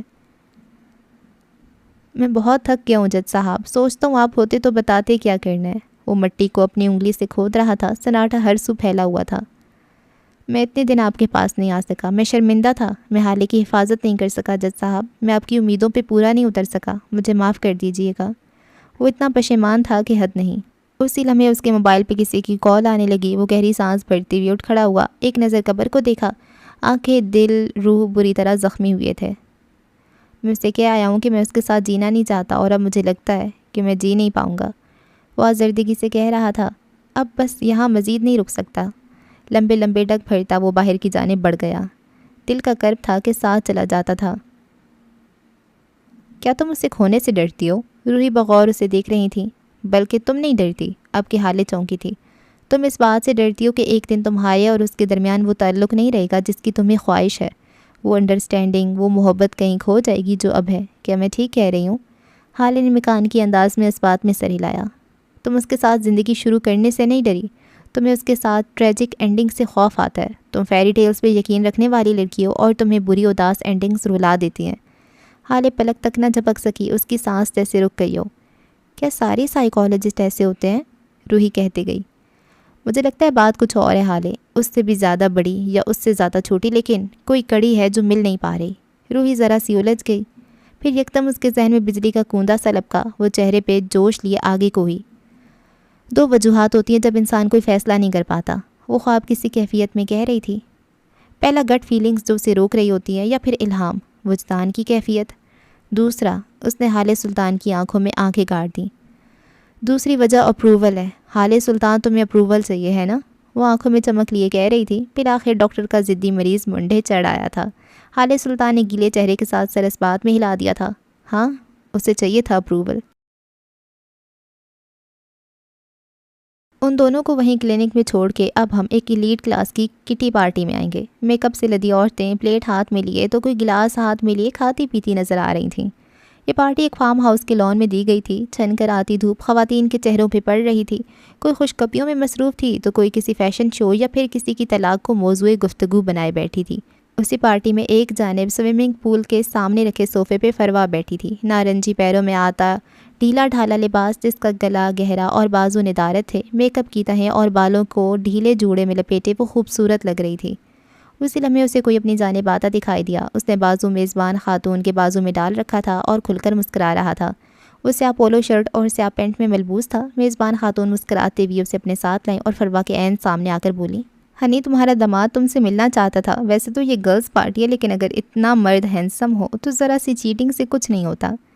اس کی بات پہ ساری خواتین کہکا لگا کر ہنسی تھیں۔ نوجوان بھی مسکراتا تھا۔ وہ مسکراتا تھا تو اس کے گال میں ایک گڑھا بنتا تھا۔ فروا بمشکل مسکراتے ہوئے اپنی جگہ سے اٹھی تھیں۔ عمر کے قریب رک کر اس کا کندھا تھپتھپایا، پھر اسی اٹھی گردن سے تمام عورتوں کو دیکھا۔ میرا داماد اتنی ہجوم میں بات نہیں کر سکتا، ہمیں کچھ وقت دیجیے گا، وہ مسکرا کر بولی تھی۔ پھر اسی طرح کھڑے کھڑے عمر کے بازو میں بازو ڈالا اور اس کے ساتھ آگے بڑھائی تھی۔ کئی خواتین نے انہیں رشک سے دیکھا تھا۔ ذرا دور سبززار پہ آ کر فروا نے اپنا بازو جدا کیا اور عین عمر کے سامنے آ کر کھڑی ہوئی۔ کیا مجھے جاننے کا حق ہے کہ عمر حیات خان کیا چالیں چل رہا ہے؟ اس کی آنکھوں میں سختی تھی جبکہ عمر ابھی پرسکون تھا۔ میں چالیں نہیں چلتا مسز سلطان، میں وار کرتا ہوں سیدھا سینے پہ، ایسے کہ سامنے والا تل ملا اٹھے۔ آپ کو ڈیمو دوں؟ فروا کچھ نہیں بولی، وہ اسی طرح سخت نظروں سے اسے گھورتی رہی۔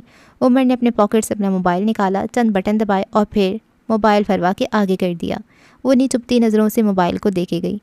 موبائل کی اسکرین پہ سلطان ہولڈنگز کی ویڈیو تھی، سفیر کا آفس اور اس میں نشے کے لیے تڑپتا سفیر سلطان۔ فروا بے اختیار پیچھے کو ہوئی، آنکھوں میں شوق اترا تھا، بے یقینی اور کچھ کر بھی۔ کسی بھی ماں کے لیے اپنی اولاد کو اس حالت میں دیکھنا سب سے مشکل کام ہوتا ہے۔ اسکرین پہ اب دوسرا منظر ابھرا تھا۔ وہ کسی پرانے محلے کی تنگ تاریک گلیاں تھیں۔ مہرمہ سلطان وہاں کھڑے ہو کر کسی موٹی خراٹ عورت سے بات کرتی نظر آ رہی تھی، اور پھر اس عورت نے اس کے ہاتھ پہ کچھ رکھا تھا، کوئی پڑیا سی۔ فروا سلطان کا دل دھک سے رہ گیا۔ وہ شاکی شل نگاہوں سے فون کو دیکھے گئی۔ عمر نے اس کے ہاتھ سے موبائل لے لیا۔ اس نے چند بٹن دوبارہ دبائے، اب کہ اس نے ایک آڈیو ریکارڈنگ چلا کر موبائل اس کے کان کے قریب کیا تھا۔ فروا اب تک پہلے شوق سے نہیں نکلی تھی جب اسے اسپیکر سے مہر کی آواز سنائی دی۔ وہ اپنے استاد کے قتل کا اعتراف کر رہی تھی، وہ اسکول کے واچ مین کے قتل کا اعتراف کر رہی تھی۔ فروا کو لگا تھا وہ ڈھہ جائے گی، اسے کھڑا ہونا مشکل لگا تھا، اس کی آنکھیں مارے شوق کے پھٹی کی پھٹی رہ گئی تھیں، اس کا دل ڈوب ڈوب کر ابھر رہا تھا۔ آواز بند ہو گئی تھی، عمر نے موبائل واپس کھینچ لیا تھا۔ فروا اب بھی ساکت تھی، آسمان سے پڑتی دھوپ اب اسے جھلسا رہی تھی، وہ جل کر خاکستر ہونے لگی تھی۔ میری مہر ایسا نہیں کر سکتی، وہ ایسی نہیں ہے، وہ مارے شوق کے بس یہی کہہ سکی تھی۔ عمر نے چپتی نظروں سے اسے دیکھا تھا۔ آپ ٹھیک کہہ رہی ہیں، وہ ایسا نہیں کر سکتی، اس سے ایسا کروانے والی آپ ہیں۔ عمر کے کہنے پہ اس نے بے یقینی سے گردن اٹھا کے اس کو دیکھا، آنکھوں کی بے یقینی بڑھ گئی تھی۔ آپ نے پہلے دن سے اس کے ذہن میں نفرت بھری، محتاجی بھری، اپنے حصے کا شر بھی اسی کے حصے میں بھر دیا۔ وہ آپ سے کہتی تھی اسے اس کی بہن کے خلاف مت کریں، لیکن آپ نے کیا، اور آپ کی وجہ سے آج وہ قاتل ہے۔ فروا نے کچھ کہنا چاہا، کوئی صفائی دینی چاہی، لیکن الفاظ دم توڑ گئے تھے۔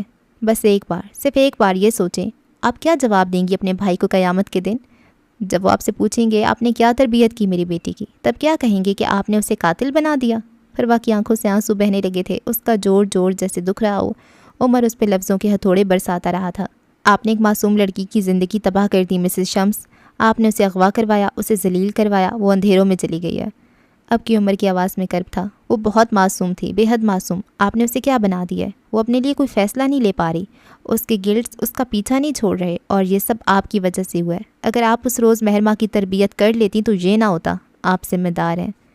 عمر نے اپنی انگلی فروا کے ماتھے پہ رکھی تھی۔ آپ ہر چیز کی ذمہ دار ہیں فروا بیگم، آپ ذمہ دار ہیں کہ شمس سلطان ایک جانور بن گیا، آپ ذمہ دار ہیں کہ صفی کھوکھلا بن گیا، آپ ذمہ دار ہیں کہ مہرماں گدھ بن گئی۔ آپ کے اوپر 3 لوگوں کی ابلیس بنانے کا الزام ہے، اور حد تو یہ ہے کہ آپ اس بات کو مانتی بھی نہیں۔ فروا کی رنگت نچڑ چکی تھی، وہ سفید مجسمے کی طرح کھڑی تھی، ساکن، ڈھہ جانے والی۔ عمر نے خود کو مزید کہنے سے روکا اور لمبے لمبے ڈگ بھرتا وہاں سے چلا گیا تھا۔ پیچھے فروا جھلستی دھوپ میں تن تنہا کھڑی رہ گئی تھی، ساکت، چل، نمک جیسی۔ غزالہ روحی کے کلینک میں واپس آؤ تو حالِ سلطان اب بھی صوفے پہ بیٹھی تھی۔ ڈھیلے ڈھالے کرتے والی روحی اسے سنجیدگی سے دیکھ رہی تھی۔ حالِ اب تک متعجب تھی، اسے گویا یقین ہی نہیں آ رہا تھا کہ اسے بھی کسی کی اپروول کی اجازت ہو سکتی ہے۔ اپروول؟ کیا مطلب؟ وہ تعجب سے بولی تھی۔ روحی آگے کو ہو بیٹھی اور کہنا شروع کیا، ہر انسان کی زندگی میں کوئی نہ کوئی اپروور ضرور ہوتا ہے حالِ سلطان، جو اگر آپ کے کام کو، آپ کی تیاری کو، آپ کے پروجیکٹ کو سب سٹک لگا دے تو سب ٹھیک، ورنہ آپ کو بے چینی ہونے لگتی ہے، انزائٹی ہونے لگتی ہے۔ تمہارے کیس میں بھی کوئی نہ کوئی اپروور ضرور ہوگا۔ حالِ سخت حیرت زدہ تھی، گویا اسے یقین ہی نہ آ رہا ہو کہ یہ اس کے بارے میں بات ہو رہی ہے۔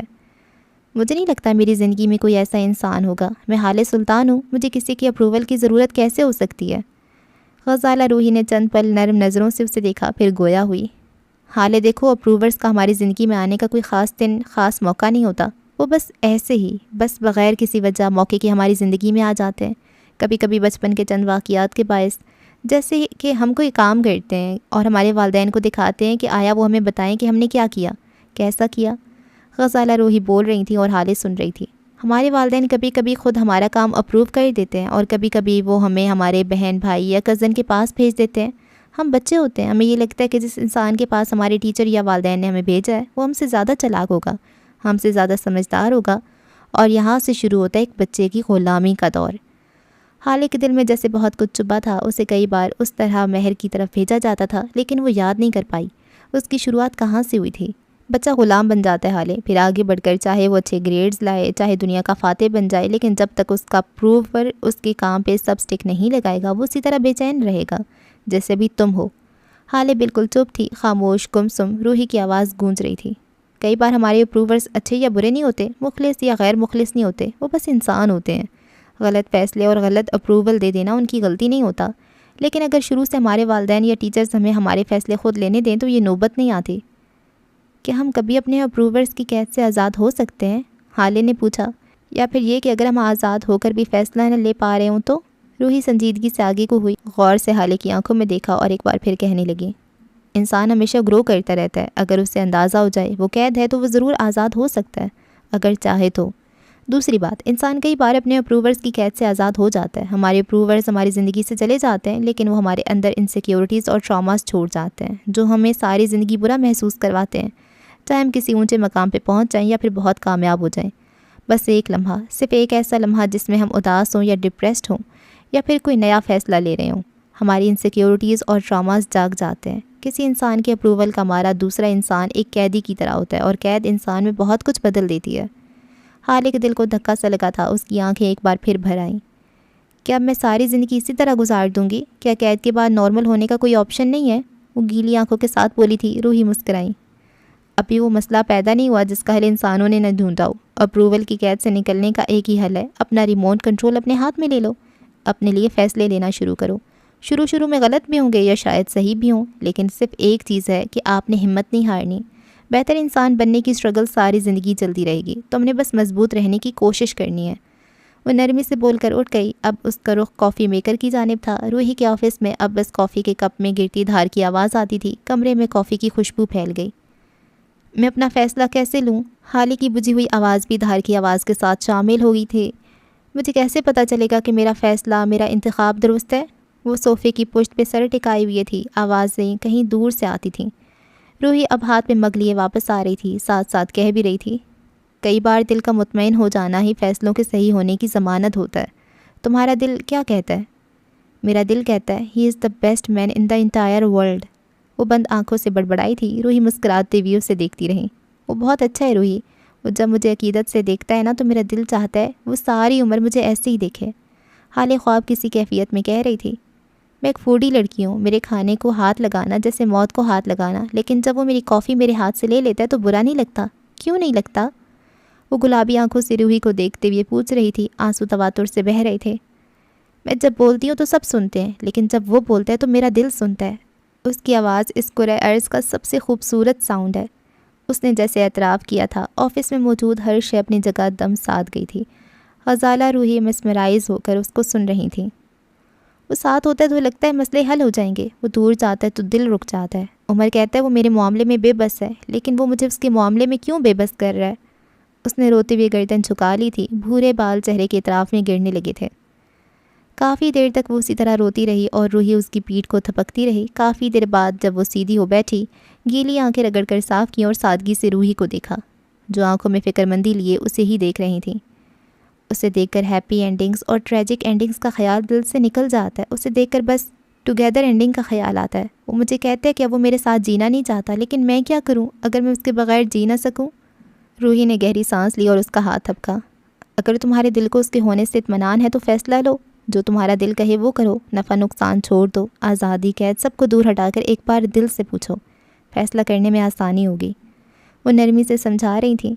دیکھو حالے، محبت کبھی بھی اچھی اینڈنگز کی ضمانت ساتھ نہیں لاتی۔ محبت یہ کبھی نہیں کہتی کہ وہ ہمیشہ خوش رکھے گی، لیکن جب تک وہ رہے گی تب تک اپنا کام ضرور کرے گی۔ اور ہیپی اینڈنگز کا کیا؟ اگر ہم اپنے فیوریٹ انسان کے ساتھ ساری زندگی نہ رہ سکیں تو؟ اب کے حالے کی آنکھوں میں خوف تھا۔ ساری زندگی کے لیے کچھ بھی نہیں رہتا حالے، یا پھر شاید رہتا ہو، لیکن ہم اگلے 100 سال کی پلاننگ کیوں کریں؟ کیوں نہ مستقبل کا غم چھوڑ کر حال میں جیا جائے؟ چاہے ہمارے فیوریٹ انسان کے ساتھ ہمیں چند سال ملیں، لیکن اس میں محبت ہوگی، یقین ہوگا، خوشی ہوگی۔ کیا یہ کسی ہیپی اینڈنگ سے بڑھ کر نہیں ہے؟ حالے خاموش ہو گئی، کچھ نہ بولی۔ غزالہ روحی کی آواز گونجتی رہی، محبت یقین کا نام ہے، ساری عدم یقینی چھوڑ کر ایک ذرا سے مان اور بھروسے پہ تعلق بنا لینے کا نام ہے۔ نفع نقصان چھوڑ کر بس ساتھ رہنا ہوتا ہے۔ محبت سے بس خوشی اور اچھی اینڈنگز مانگنا سودے بازی ہوتی ہے۔ محبت میں سودے بازیاں نہیں کرنی چاہیے۔ حالے کو ایک بار پھر بے چینی ہوئی تھی۔ کیا شہزادیاں ہمیشہ شہزادوں سے الگ ہو جایا کرتی ہیں؟ کیا فیری ٹیلز کا انجام اصل میں ہمیشہ مختلف ہوا تھا؟ غزالہ نے چند پل اس کی آنکھوں میں دیکھا، پھر کہنا شروع کیا، چاہے شہزادی اپنا قیدی دماغ ساتھ لائی ہو اور اس کے اندر اندھیرے بس چکے اور ان کا تعلق گرو نہ کیا ہو، لیکن انہوں نے کوشش تو کی نا، انہوں نے محبت کے چند سال تو ساتھ گزار لیے نا، اس کے بعد الگ بھی ہوئے تو کیا، کم از کم ایک دوسرے کے لیے ایفرٹس تو کی نا۔ تعلق میں کی جانے والی آپ کی کوشش پچھتاووں سے اچھی ہوتی ہے۔ چاہے یوں ہوا ہو کہ شہزادی کی سوتیلی ماں نے اس کا گھر دوبارہ خراب کر دیا ہو، لیکن اس نے چند سال شہزادے کو دیے نا، اس نے اپنے حصے کی محبت لے لی نا۔ اب اگر شہزادہ اس کو چھوڑ بھی دے تو کم از کم اس کے پاس پچھتاوے نہیں ہوں گے، کم از کم یادیں تو ہوں گی۔ محبت میں اینڈنگز پلان کرنے والے ہمیشہ اکیلے رہ جاتے ہیں۔ ساری فکریں چھوڑ، سارے برے خیال چھوڑ، بس ایک بھروسے، مان اور تحفظ کے ساتھ کسی کی زندگی میں چند سال رہنا ہر اچھی بری اینڈنگ سے زیادہ قیمتی اور نوبل ہوتا ہے۔ حالے نے بس سر ہلا دیا، پھر وہ اٹھی، اپنے پیروں میں رکھا پرس بھی اٹھایا۔ یہ سیشن ریکارڈ تو نہیں ہوا نا؟ یکدم اس نے ٹھہر کے پوچھا۔ روحی برا ہی تو مان گئی۔ تمہیں لگتا ہے ہر سیشن ریکارڈ کروں گی میں؟ اور تمہارے پچھلے سیشنز بھی تمہاری مرضی سے ریکارڈ کر کے عمر حیات کو بھیجے گئے تھے۔ آخر میں اس نے کچھ جتا کر کہا۔ حالے اب بھی غائب دماغ تھی۔ اس نے چند الوداعی کلمات کہے اور پھر باہر نکل آئی۔ دل کا بوجھ ہلکا ہو گیا تھا۔ وہ سرخ آنکھوں کے ساتھ آسمان کو دیکھتی ہوئی مسکرائی، اداس غمگین مسکراہٹ۔ دل ہلکا تھا، روح ہلکی تھی۔ کسی کو سنانا تھیراپی ہی تو ہے۔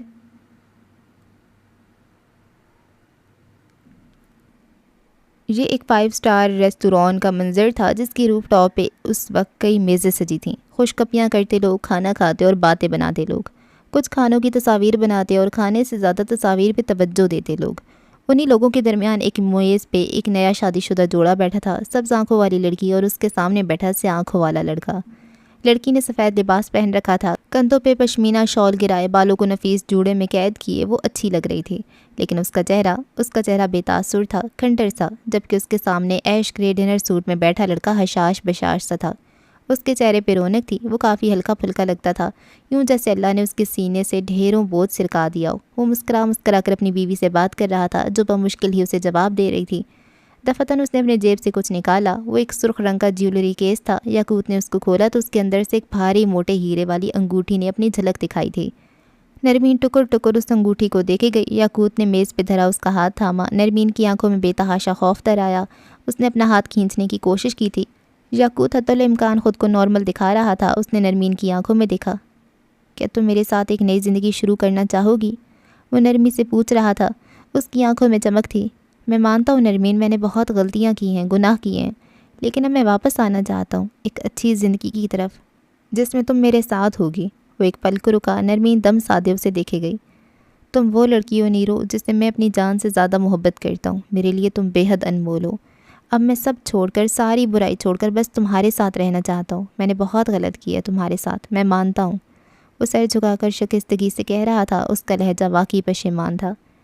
میں نہیں جانتا اللہ مجھے معاف کرے گا یا نہیں، لیکن اگر تم معاف کر دو گی تو وہ بھی کر دے گا۔ پلیز نرمین، مجھے معاف کر دو۔ اس نے نظریں اٹھا کر التجا کی تھی۔ نرمین چند پل اسے دیکھتی رہی۔ وہ انسان اس کے لیے کیا کیا نہیں تھا، کمفرٹ، محبت، زندگی، کیا وہ اس انسان کو نہ کہہ سکتی تھی؟ یوں بھی تو جب لڑکیوں کے ریپسٹ یا اغواکار شوہر بن جائیں تو لڑکیوں کو ان سے محبت ہو جایا کرتی ہے، اور لڑکیاں محبت سے دستبرداری نہیں دیا کرتیں۔ وہ یاقوت کو دیکھ رہی تھی۔ یاقوت بھی آنکھوں میں نرمی، محبت اور امید لیے اسے ہی دیکھ رہا تھا۔ اس کے ہاتھ میں نرمین کا ہاتھ اب بھی تھا، وہ پشیمان بھی تھا اور نرمین کی محبت بھی۔ یاقوت کا دل زور زور سے دھڑک رہا تھا، ذہن میں بار بار اپنے باپ کے الفاظ گونج رہے تھے۔ لڑکیاں محبت سے دستبرداری نہیں دیا کرتی، جذباتی نرمین ہولے سے مسکرائی۔ یاقوت کے ہاتھ کو اپنے دوسرے ہاتھ سے تھپکا اور سر کو اسبات میں ہلا دیا۔ میں تمہیں لاکھوں بار بھی معاف کر سکتی ہوں یاقوت، وہ نرمی سے بولی تھی۔ یاقوت کھل کر مسکرایا۔ اندیشے دور ہونے لگے تھے، دنیا مکمل تھی۔ اگر کسی کو بخت چاہیے تو یاقوت جیسا ہو۔ مردانہ بوتیک کی اوپری منزل پہ بنے فوڈ کورٹ میں اس وقت رش نہیں تھا۔ اسی فوڈ کورٹ میں ایک جانب گیسٹ روم بنا تھا جہاں ورکرز اگر رات میں ایکسٹرا کام کرتے تھے تو انہیں ریسٹ کرنے دیا جاتا تھا۔ اس وقت اسی گیسٹ روم کے پلنگ پہ وحاج خان سو رہا تھا، بلکہ سو کیا رہا تھا، بری طرح بخار میں بے سود پڑا تھا۔ لحاف سر تک اوڑھے، اسے جیسے کسی چیز کا ہوش نہیں تھا۔ وہ پچھلے 1 ہفتے سے بیمار تھا، کئی ڈاکٹرز کو دکھا دیا لیکن کوئی فرق پڑتا ہی نہیں تھا۔ اس کی حالت سے خوف کھاتے ہوئے وحاج کے ایک دوست نے عمر حیات کو کال کر کے بلا لیا تھا۔ وہ آتی تمام لوگوں پہ چیخا چلایا تھا، دھمکیاں دی تھی، ایک بوڑھے انسان کا خیال نہ رکھنے پہ 1000 باتیں سنائی تھی، لیکن پھر بس ایک بات، اگر باپ اتنا پیارا تو ساتھ گھر کیوں نہیں لے جاتے؟ اس بات پہ وہ تھم گیا تھا، کہنے کو کچھ بچا ہی نہیں تھا۔ وہ اوپر چلا آیا، گیسٹ روم کے دروازے پہ چند پل بے مقصد سا کھڑا رہا۔ اس آدمی کے سامنے ہوتی ہی وہ جذباتی ہو جاتا تھا۔ کچھ تھا کہ یہاں اس کا پتھر دل موم کی طرح پگھلنے لگتا تھا۔ گیسٹ روم زیادہ بڑا نہیں تھا، ایک درمیانی سائز کا کمرہ تھا جہاں 3 سنگل بیڈ رکھے تھے۔ بیڈ کے سامنے والی دیوار میں ٹی وی نصب تھا، دائیں جانب باتھ روم بنا تھا۔ عمر چھوٹے چھوٹے قدم لیتا آگے چلایا۔ بیڈ کے پاس پہنچ کر اس نے لحاف اوڑھے شخص کا لحاف ذرا سا سرکایا۔ اب اس کا بخار سے تپا سرخ چہرہ نظر آیا تھا۔ عمر کے دل کو کچھ ہوا تھا۔ عمر نے آگے جھک کر ان کے کندھے سے ہلایا۔ وحاج نیم خوابیدہ آنکھوں سے اسے تکے گیا۔ عمر نے ان کی کمر میں ہاتھ ڈال کر انہیں سیدھا کر کے بٹھایا تھا۔ وہ اس تن و من سے آدمی کو بغیر کسی دقت کے بٹھا گیا تھا۔ وہ مر تھا۔ بیٹے انہی دنوں کے لیے مانگے جاتے ہیں۔ وحاج شاید کچھ مانگ رہا تھا لیکن وہ بول نہیں پا رہا تھا۔ عمر نے غور کیا تو وہ پانی مانگ رہا تھا۔ وہ واپس نیچے گیا۔ کچھ دیر بعد وہ واپس آیا تو اس کے ہاتھ میں بہت کچھ تھا، منرل واٹر کی بوتلیں، اچھی غذا اور ساتھ ایک ڈاکٹر جس نے وحاج کا چیک اپ کیا تھا، دوا دی اور چلا گیا۔ کچھ وقت بعد عمر نے اسے کھانا بھی کھلایا۔ اس کا بخار کافی حد تک اتر گیا تھا۔ عمر اسے نظریں ملائے بغیر اس کے سارے کام کرتا دکھائی دے رہا تھا۔ اس نے ایک نظر اپنے باپ کے کپڑوں کو دیکھا، وہ میلے سے لگے تھے۔ عمر کے دل کو دھکا سا لگا۔ اپنے باپ کو تکلیف میں دیکھنا ہر اولاد کے لیے موت کا مقام ہوتا ہے۔ وہ ان سے ناراض تھا، شکوے تھے، لیکن یہ بیماری اور اس بیماری کو اپنے باپ کو کھوکھلا کرنے کا حق نہیں دیتا تھا۔ وہ الماری تک گیا تھا اور صاف کپڑے نکال کر لایا تھا۔ وہاج نکاہت زدہ سا اسے دیکھ رہا تھا۔ چند منٹ بعد عمر خود ہی اس کے کپڑے تبدیل کر چکا تھا۔ وہ بیٹا کم باپ زیادہ لگ رہا تھا۔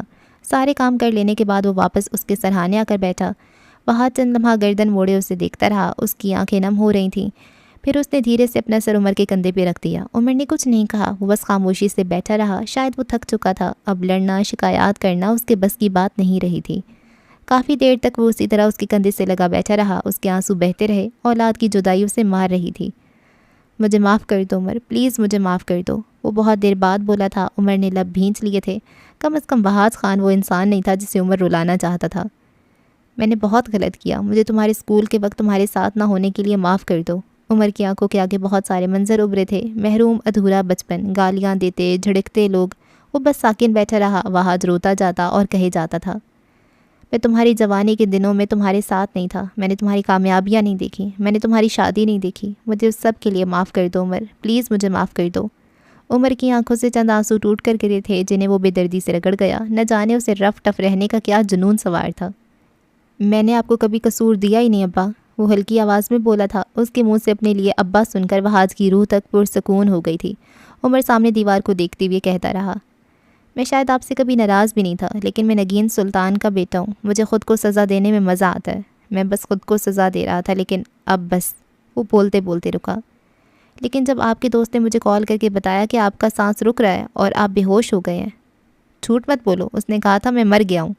وہاج نے اسے ٹوکا۔ عمر نے کرب سے آنکھیں بند کر لیں جیسے یہ بات بے حد تکلیف دیتی ہو۔ میں ڈر گیا تھا ابا، وہ دھیمی آواز میں کہہ رہا تھا۔ میں بہت ڈر گیا تھا، مجھے لگا تھا میں آپ کی معافی کے بغیر آپ کو کھو دوں گا، مجھے لگا تھا قیامت کے دن مجھے نافرمان اور والدین کو ستانے والی اولاد میں شامل ہونا پڑے گا، لیکن مجھے بچا لیا گیا۔ آج میں آپ کو اپنے تمام حق معاف کرتا ہوں اور آپ سے آپ کی حق تلفی کی معافی مانگتا ہوں۔ عمر نے چہرہ موڑ کر وہاج کو دیکھا۔ وہاج حیران رہ گیا تھا۔ مجھے معاف کر دے ابا، تاکہ میں قیامت کے دن اپنی ماں کے سامنے، اپنے اللہ کے سامنے سرخرو ہو سکوں۔ اس نے اپنے دونوں ہاتھ اپنے باپ کے سامنے باندھ لیے۔ وہاج نے ہول کر ان کے دونوں ہاتھ تھام کر چومے تھے اور پھر اسے خود ہی ذرا سا اٹھ کر سینے سے لگا لیا تھا۔ اب وہ دونوں رو رہے تھے۔ عمر اپنی آج محرومیاں ختم ہونے پہ رو رہا تھا اور وہاج خان کو آج اپنا بیٹا مل گیا تھا۔ بخت نے اب عمر کے ساتھ انصاف کرنا شروع کر دیا تھا۔ میں آپ کو معاف کرتی ہوں، لیکن میری ایک شرط ہے۔ لمحے کی فسوں خیزی ایک تھناکے سے ٹوٹی تھی۔ یاقوت کے دل میں دور کہیں وجدان اترا تھا۔ آس پاس چلتی ہوا نے دل ٹوٹنے کی نوید سنا دی تھی۔ آسمان نے یاقوت کو دیکھ کر تمسخر سے سر جھٹکا تھا۔ سفید لباس والی لڑکی کہہ رہی تھی، میں تمہیں ہر زیادتی، ہر تکلیف کے لیے معاف کرتی ہوں، لیکن بس ایک شرط ہے میری، مان لو اور لے لو معافی۔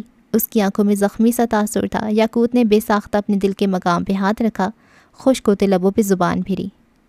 کیا شرط ہے تمہاری؟ وہ بدقت بول پایا تھا۔ طلاق۔ نرمی نے بس ایک ہی لفظ کہا تھا، لیکن یاقوت کو لگا تھا جیسے اس کا دل 1000 بار ٹوٹا ہو۔ مجھے طلاق دے دو یاقوت، کیونکہ میں تمہارے ساتھ ساری زندگی وفادار نہیں رہ سکوں گی۔ میں ساری زندگی تمہارے چھونے کو غلاظت اور قریب رہنے کو تعفن سمجھوں گی، اور یاد رکھنا، جب تک مظلوم معاف نہ کرے تو توبہ تو خدا بھی قبول نہیں کرے گا۔ یاقوت یک ٹک پلک چھپکے بغیر اسے دیکھے گیا۔ سارے الفاظ حلق میں دم توڑ گئے تھے، سانس بند ہونے لگا تھا۔ اس کے لیے اس لڑکی کو کھونے کی بات ہی سہانے روح تھی۔ میں تمہیں طلاق نہیں دے سکتا، کیا پاگل ہو گئی ہو؟ کیسی باتیں کر رہی ہو؟ یاقوت لفظ جوڑ کر بول رہا تھا، شاکڈ وہ اب تک تھا۔ دیکھو نیرو میری جان، بات سمجھنے کی کوشش کرو، میں تم سے بے حد محبت کرنے لگا ہوں۔ تم جو چاہو گی میں کروں گا، جیسا چاہو گی ویسا کروں گا، لیکن پلیز مجھے یہ سزا مت دو یار، میں مر جاؤں گا۔ آخر میں وہ بے بسی سے بولا تھا، دل جیسے بند ہو رہا تھا۔ نرمین نے استہزاء سے سر جھٹکا تھا۔ میں کوئی ضد نہیں کری یاقوت، تم سے دور جانا یا طلاق لینا میرے بس کی بات ہے ہی نہیں۔ میں ایک کمزور عورت ہوں، لیکن تم خدا کو کیا منہ دکھاؤ گے؟ کیا کہو گے اس سے کہ جس عورت کی عزت خراب کی، جسے تکلیف دی، جسے رسوا کیا؟ میں اسے معافی نہیں مانگوں گا، لیکن آپ معاف کر دیں۔ خدا کی قسم یاقوت، فرشتے ہاتھ اٹھا کر لعنت بھیجیں گے تم نے اگر ایسا کیا تو۔ تمہیں اگر مجھ سے معافی چاہیے تو طلاق کے پیپر سائن کرو، میں معافی نامہ سائن کر دوں گی۔ وہ ہٹ دھرمی سے بولی تھی۔ یاقوت کے دل میں گرہیں پڑنے لگی تھیں، وہ بے بس ہونے لگا تھا۔ نیرو پلیز میری بات سمجھنے کی کوشش کرو، I love you, I really do, اور میں مان رہا ہوں نا، میں غلط ہوں، شرمندہ ہوں، پہلی غلطی تو خدا بھی معاف کر دیتا ہے۔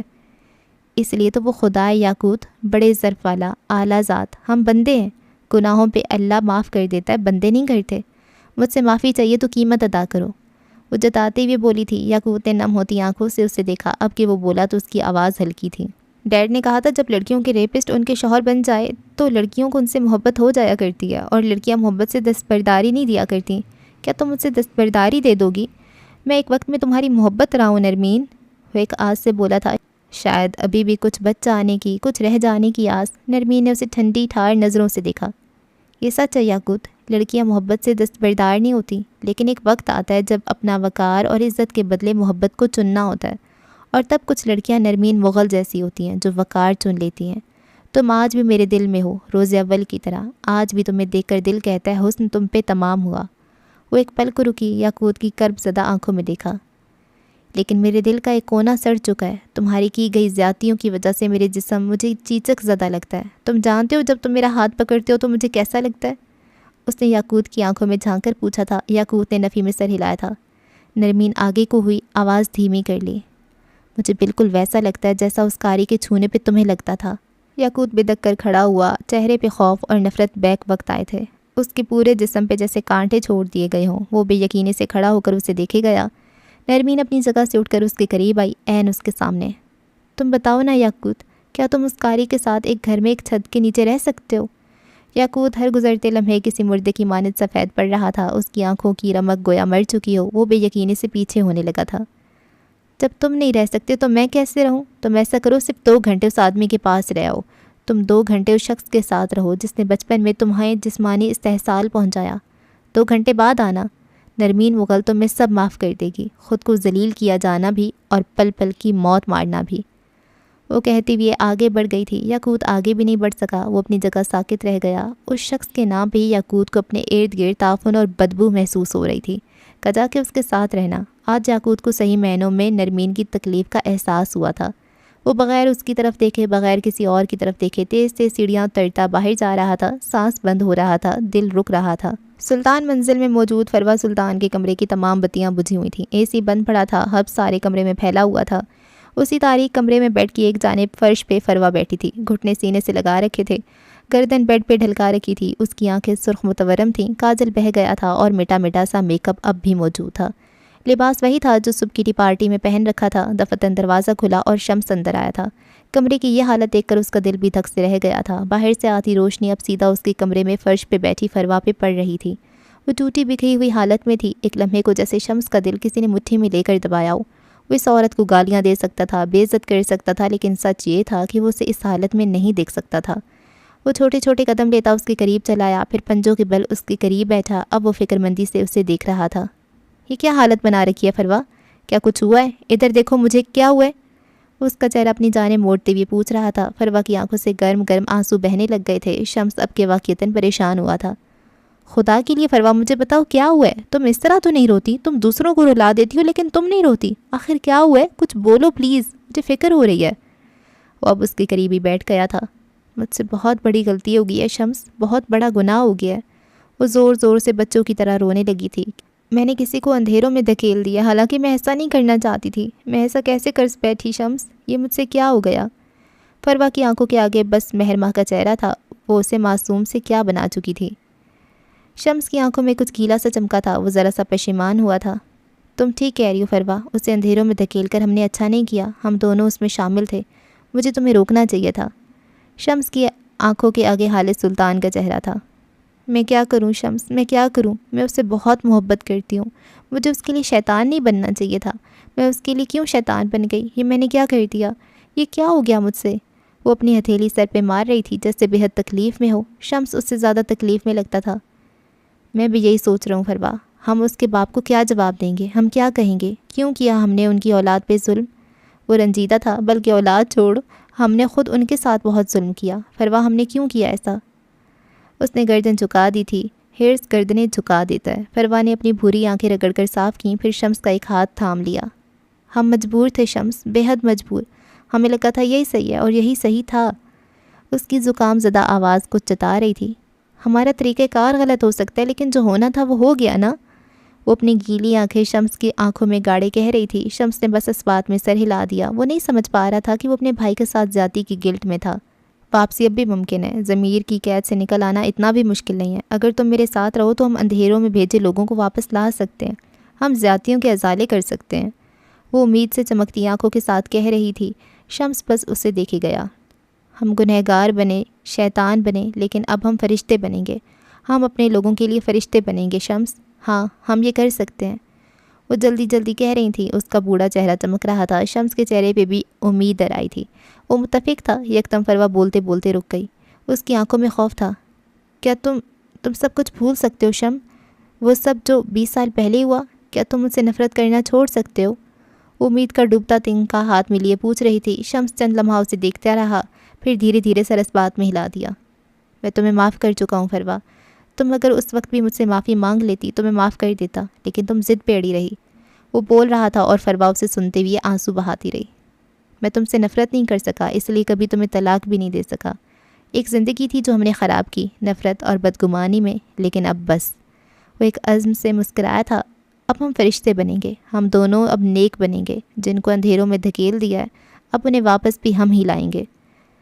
میں سب فکس کر لوں گی شمس، میں سب ٹھیک کر دوں گی، بس ایک بار مزید کوئی گناہ نہیں، کوئی برائی نہیں۔ فروا نے اس کی ہاں میں ہاں ملا لی تھی۔ وہ دونوں مستقبل کے منصوبے بنا رہے تھے۔ وہ ابلیس سے دوبارہ عزازیل بننے جا رہے تھے، لیکن شاید وہ بھول چکے تھے عرش سے دھتکارے ہوئے لوگوں کی واپسی شاذ و نادر ہی ہوتی ہے۔ عمر حیات کے بنگلے پہ پھیلی رات گہری ہوتی گئی۔ وہ آدھی رات کے وقت گھر لوٹا تو تھکا ہوا سا لگتا تھا۔ گاڑی پورچ میں پارک کر کے وہ اندر بڑھ آیا۔ اس کا رخ اپنے کمرے کی جانب تھا، لیکن سیڑھیوں پہ حالے کو بیٹھا دیکھ کر وہ رک گیا تھا۔ کتنے دنوں سے اسے نہیں دیکھا تھا اور کتنی تکلیف ہوئی تھی۔ آج اسے دیکھ لیا تھا، لیکن تکلیف اب زیادہ ہو رہی تھی۔ وہ اسے نظر انداز کرتے ہوئے آگے بڑھ جانا چاہتا تھا جب اس کی آواز پہ رکا۔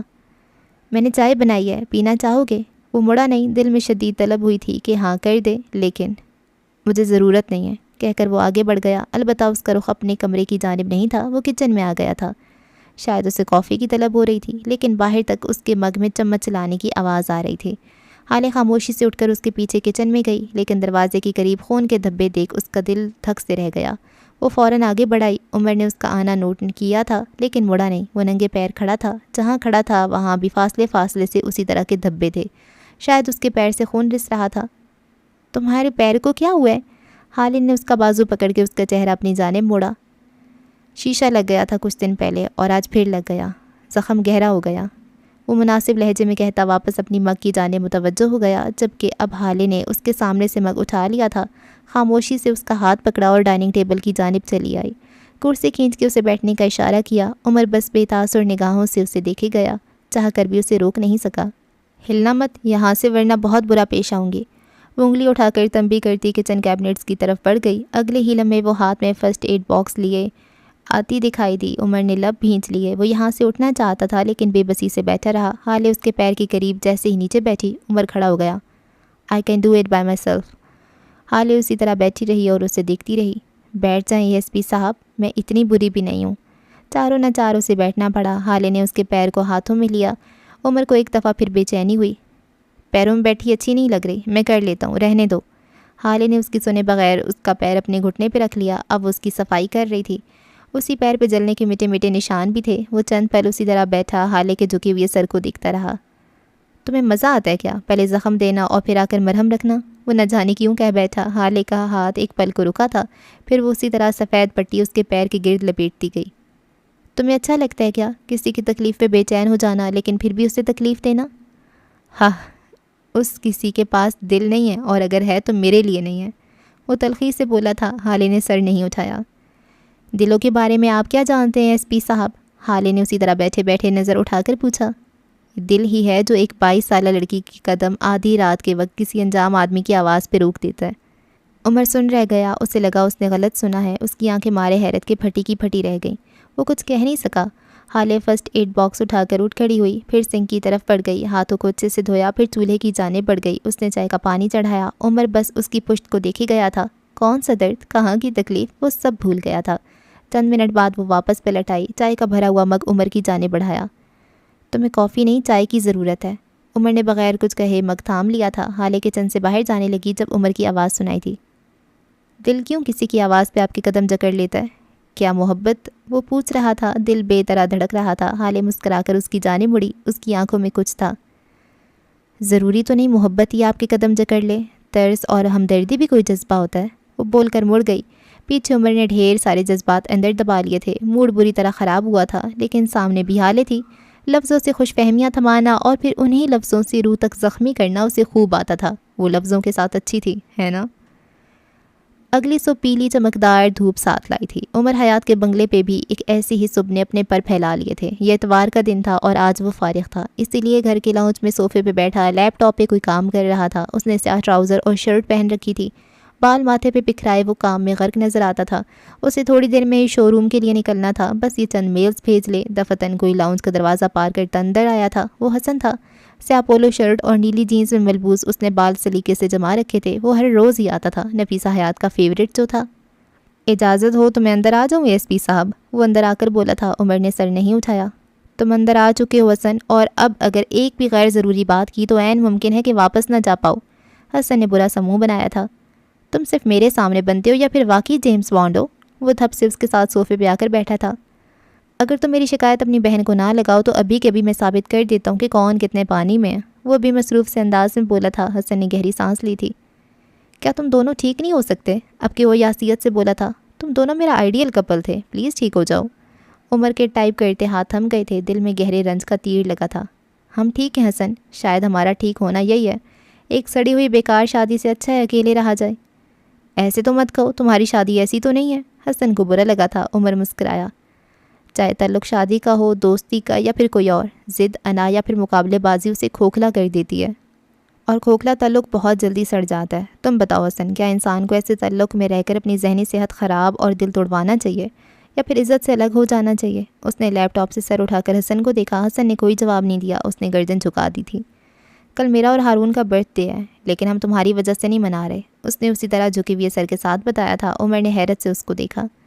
اپنا برتھ ڈے کسی تیسرے انسان کی وجہ سے خراب نہیں کرنا چاہیے حسن۔ کل تمہیں اور ہارون کو میری طرف سے برتھ ڈے پارٹی ملے گی، رات 8 بجے، بینز بلاسم آ جانا۔ وہ مسکراتی ہوئی کہہ رہا تھا۔ حسن نے حیرت سے اس کو دیکھا، پھر ہاتھ سے اس کا ماتھا چھوا۔ کہیں صبح صبح سر پہ کوئی بھاری پتھر تو نہیں گرا، یا پھر حالے کی محبت سر چڑھ گئی ہے؟ مطلب عمر حیات اپنے پیسے ہم پہ خرچ کریں گے؟ وہ متعجب سے کہہ رہا تھا۔ عمر دل کھول کر ہنس رہا تھا۔ تم دونوں کے لیے اتنا کر ہی سکتا ہوں، آخر کو ایک میرا یک طرفہ دوست ہے اور دوسرا سالہ کم عذاب زیادہ۔ ویسے تمہیں کیا گفٹ چاہیے؟ عمر کو اب یہ موضوع زیادہ پسند آ گیا تھا۔ نہیں، مجھے کچھ نہیں چاہیے، اور اگر حامی بھر لیا ہے تو بے ہوش ہو جاؤں گا، ایک دن میں اتنے سارے معجزے نہیں دیکھ سکتا۔ وہ کانوں کو ہاتھ لگاتے ہوئے کہہ رہا تھا۔ عمر بے اختیار ہنستا ہی چلا گیا۔ کوئی اسے بتائے وہ ہنستے ہوئے کتنا اچھا لگتا تھا۔ اگلا دن، رات 8:30 بجے، بینز بلاسم کے باہر کلوزڈ کا بورڈ لگا دیا گیا تھا۔ اس وقت سارے بینچ ایک طرف کو کر کے رکھے ہوئے تھے اور بیچ میں کافی ساری خالی جگہ چھوڑی ہوئی تھی۔ ایک طرف لمبی میز پہ مختلف کھانے سجے ہوئے تھے جنہیں عمر حیات نے اپنے ہاتھوں سے بنانے کا شرف بخشا ہوا تھا۔ لیل سکندر لمبی سیاہ میکسی بہنے بالوں کو کرل کیے اسی وقت انہیں کھانوں کے گرد گھوم رہی تھی۔ کسی طرح الفا ادھر ادھر ہو جائے اور وہ کچھ ٹیسٹ کر سکے۔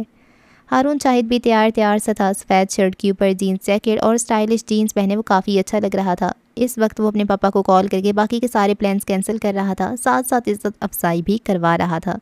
حسن نسبتاً ایک الگ کونے میں بیٹھا تھا، اسے بابا یاد آ رہے تھے۔ اماں کو اس نے حالے کی وجہ سے نہیں بلایا تھا۔ عمر اب تک نہیں آیا تھا۔ حالے یہاں سے ذرا فاصلے پہ نفیسہ حیات کے ساتھ بیٹھی تھیں، وہ اس سے کچھ پوچھ رہی تھی۔ حالے مسکراتی ہوئے جواب دے رہی تھی۔ اس نے سیاہ سفید دھاریوں والا اسٹائلش گاؤن پہن رکھا تھا جس کی کمر پہ سنہری بیلٹ لگا ہوا تھا، بھورے بالوں کو کرل کر کے پشت پہ کھلا چھوڑ دیا تھا۔ کانوں، انگلیوں، کلائیوں اور گلے میں ہیرے پہنے وہ خوبصورت لگ رہی تھی۔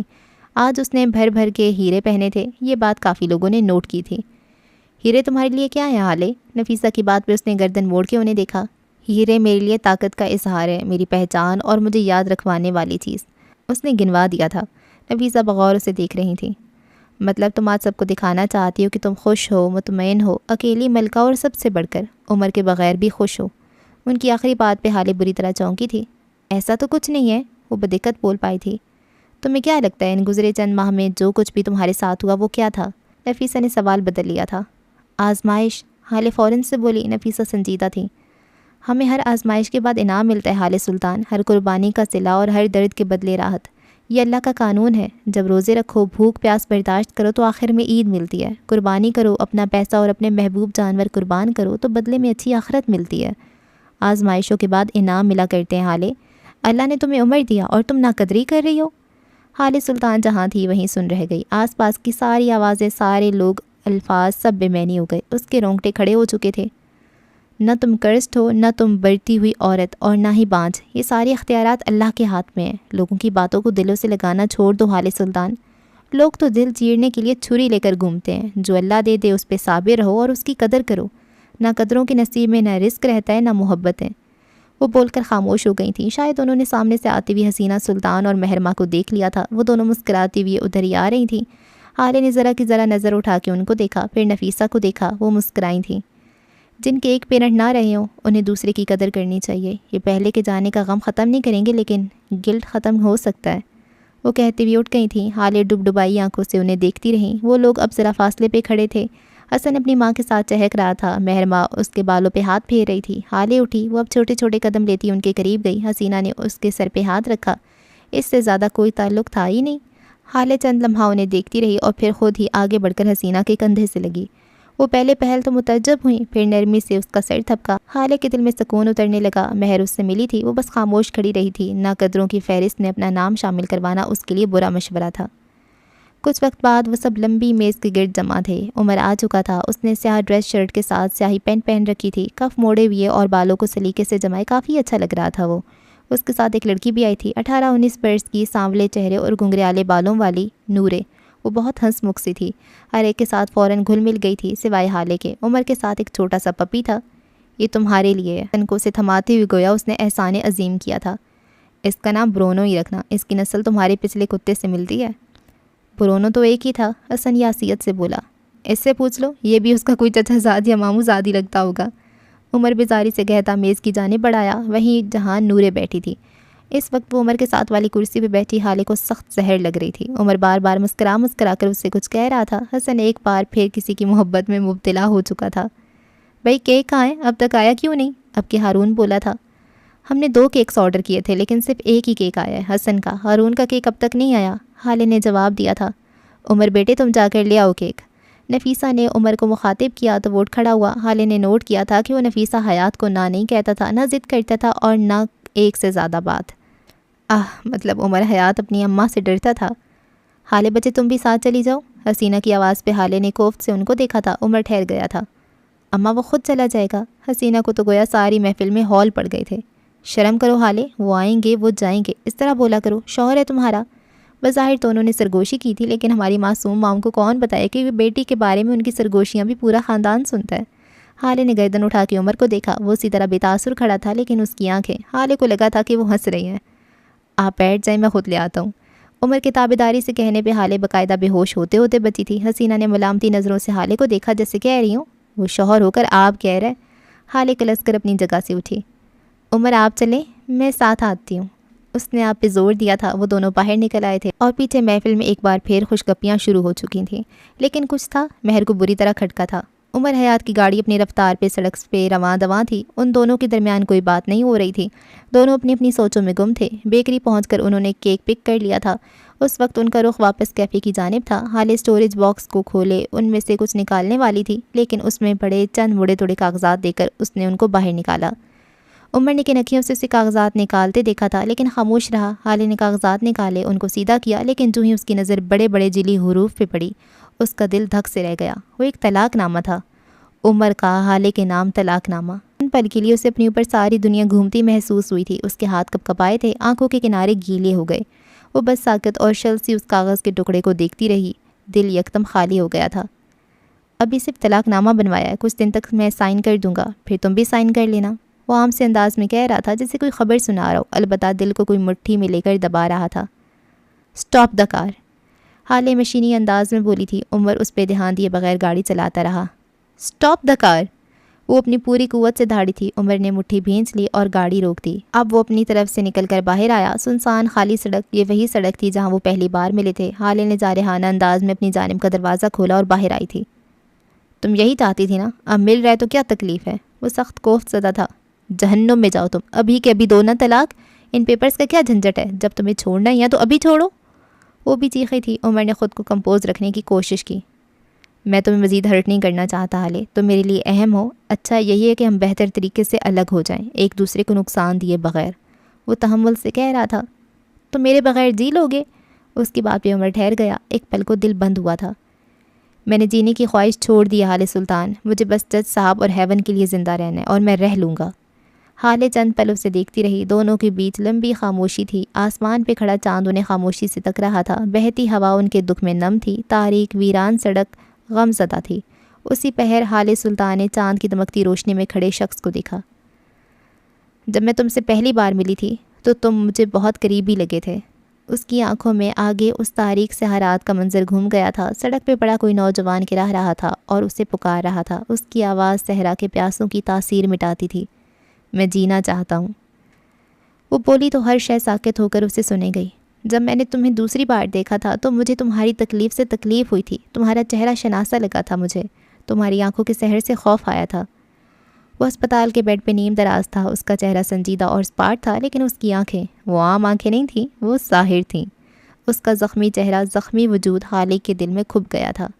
کیا آپ دوبارہ آئیں گی؟ وہ نم آنکھوں اور لرزتے ہوئے لہجے میں کہہ رہی تھی۔ عمر کا دل جیسے رک رک کر چل رہا تھا، وہ دم سادے اسے سنے گیا۔ حالے کہہ رہی تھی، جب میں نے تمہیں تیسری بار دیکھا تھا، وہ ایک پل کو رکی تھی، تب مجھے تم سے محبت ہو گئی تھی عمر۔ وہ شاپنگ مال میں کھڑی تھی، کسی نے اس کو کب سے پکارا تھا، وہ ٹھہری تھی، سے آنکھوں والا مرد کچھ کہہ رہا تھا، وہ سن رہی تھی۔ وہ کہہ رہا تھا، کسی کو اگر آپ سے محبت ہے تو اسے آپ کے سفید اور سیاہ سے بھی محبت ہونی چاہیے، اسے آپ کے پنک سے بھی محبت ہونی چاہیے۔ یہ محبت ہو جانے کا لمحہ تھا۔ عمر کی آنکھوں کی پتلیاں ساکت ہو گئی تھیں، اس کا دل ٹھہر گیا تھا۔ حال سلطان اس کے سامنے کھڑی تھی، وہ عورت جس کے عشق میں اس نے 4 سالوں کا بن باز کاٹا تھا، وہ جس کے لیے کئی راتیں جا کر گزاری تھیں، جس کے لیے دل ٹوٹا، شہر چھوڑا تھا، وہ آج اس کے سامنے کھڑی تھی، اس سے اظہار محبت کر رہی تھی۔ آج اسے لگا تھا اس کی اماں صحیح کہتی ہیں، اس کا بخت واقعی سکندری بخت ہے۔ میں تمہارے ساتھ جینا چاہتی ہوں عمر، وہ ہلکی نم آواز میں کہہ رہی تھی۔ ایک وقت تھا جب تم نے کہا تھا تم جینا چاہتے ہو اور میں رک گئی تھی، کہ آج تم میرے لیے نہیں رکو گے؟ عمر کو لگا تھا وہ سانس نہیں لے سکے گا۔ I love you Umar, I really really love you. میں تمہارے بغیر نہیں جینا چاہتی، تم میرے لیے ضروری ہو، سانس لینے جتنے ضروری۔ تمہیں دیکھ کر دل سے ہیپی اینڈنگ اور ٹریجک اینڈنگز کا خیال نکل جاتا ہے، تمہارے ساتھ بس ٹوگیدر اینڈنگز کا خیال آتا ہے۔ You are the best man in the entire world. Umar اسے دیکھتا رہا، گیلی ہوتی آنکھوں اور دھڑکتے ہوئے دل کے ساتھ، پھر وہ اس کے کان کے قریب جھکا تھا۔ نہ کرو، میں رونے لگوں گا، وہ ہلکی آواز میں بولا تھا۔ حالے مزید تیزی سے رونے لگی تھی، اس کا چہرہ گیلا ہو گیا تھا۔ عمر مسکرا رہا تھا، وہ دل کھول کر مسکرا رہا تھا۔ پروپوز کرو مجھے بدتمیز انسان، وہ اپنا چہرہ صاف کرتے ہوئے بولی تھی۔ عمر کو حیرت ہوئی تھی، اس دن ریستوران میں کیا تو تھا، اب دوبارہ کیا پروپوز کروں؟ وہ پروپوزل جس میں مجھ سے زیادہ تمہاری تعریفیں تھیں، گھٹنوں کے بل بیٹھو اور مجھے پروپوز کرو، تحکم سے کہا گیا۔ نیچے کنکر ہے، چپ جائیں گے، وہ معصومیت سے کہہ رہا تھا۔ عمر، حالے چیخ پڑی۔ وہ اوکے اوکے کول کہتا سڑک پہ گھٹنوں کے بل بیٹھ گیا۔ حالے کی آنکھوں میں آنسو تھے، چمک تھی، چہرہ رویا رویا۔ عمر مسکرا رہا تھا، آسمان پہ کھڑا چاند دلچسپی سے انہیں دیکھ رہا تھا۔ اس نے حالے کا ہاتھ اپنے ہاتھ میں لیا۔ حالے سلطان، کیا تمہیں عمر حیات اپنی تمام تر فراڈ، اپنی تمام تر وجاہت، پیسے کی محبت اور 2 معصوم ڈمپلز کے ساتھ قبول ہے؟ حالے بے ساختہ ہنس پڑی، پھر نم آنکھوں کے ساتھ اس بات میں سر ہلایا۔ قبول ہے، قبول ہے، قبول ہے، اس نے سر ہلا ہلا کر اقرار کیا تھا۔ عمر حیات، کیا تمہیں حال سلطان اپنی تمام تر حسن، اپنی تمام تر محبت اور اپنے ہارون اور حسن کے ساتھ قبول ہے؟ وہ آنکھوں میں شرارت لیے پوچھ رہی تھی۔ عمر نے اس کی آخری بات پہ برا سموں بنایا تھا اور اٹھ کھڑا ہوا۔ آخری کی بات نکال دو، باقی تم ہر طرح سے قبول ہو، قبول ہو اور قبول ہو۔ وہ سر کو خم دیتا کہہ رہا تھا۔ حال محبت سے بس اسے تکے گئی۔ میری انگوٹھی کہاں ہے؟ یکدم اسے کچھ یاد آیا تھا۔ ایسے ہنگامی پروپوزل پہ بندہ ملتا ہے، صرف انگوٹھی نہیں۔ تم تو اس دن ریسٹوران میں بھی انگوٹھی نہیں لائے تھے۔ حالے کو ایک اور صدمہ لگا تھا۔ عمر مسکرایا تھا۔ ہاں میں جانتا تھا تم انکار ہی کرو گی، خواہ مخواہ کا خرچہ ہو جاتا۔ حالے نے اسے ملامتی نظروں سے دیکھا، پھر یکدم عمر کی آنکھیں چمکیں، وہ اسی طرح واپس گھٹنوں کے بل بیٹھا۔ حالے کا ہاتھ ہنوز تھام رکھا تھا۔ اب اس نے اپنی پینٹ کی جیب سے چابیوں کا چھوٹا سا گچھا نکالا اور اس کے ساتھ لڑکی کی چین کی گول رنگ حالے کی انگلی میں پہنا دی۔ وہ ایک بار پھر ہنستی تھی۔ عمر اسے کی چین پہناتے بھی اٹھا تھا، اب اس کے عین سامنے کھڑا تھا، چاند کی روشنی، خالی ویران سڑک، ہلکی ہلکی ہوا، اور پھر اس نے اپنے ہاتھ حالے کے سامنے پھیلا دیا تھا۔ وہ اس کا اشارہ سمجھتے ہوئے مسکرائی تھی۔ اور اپنا ہاتھ اس کے ہاتھ پہ رکھا۔ وہ اس کا ہاتھ پکڑے اسے گول گول گھما رہا تھا۔ اس کے بال، اس کی فراک سب ہوا کے دوش پہ اڑ رہے تھے۔ زندگی مکمل تھی، حسین تھی، ہمیشہ کے لیے۔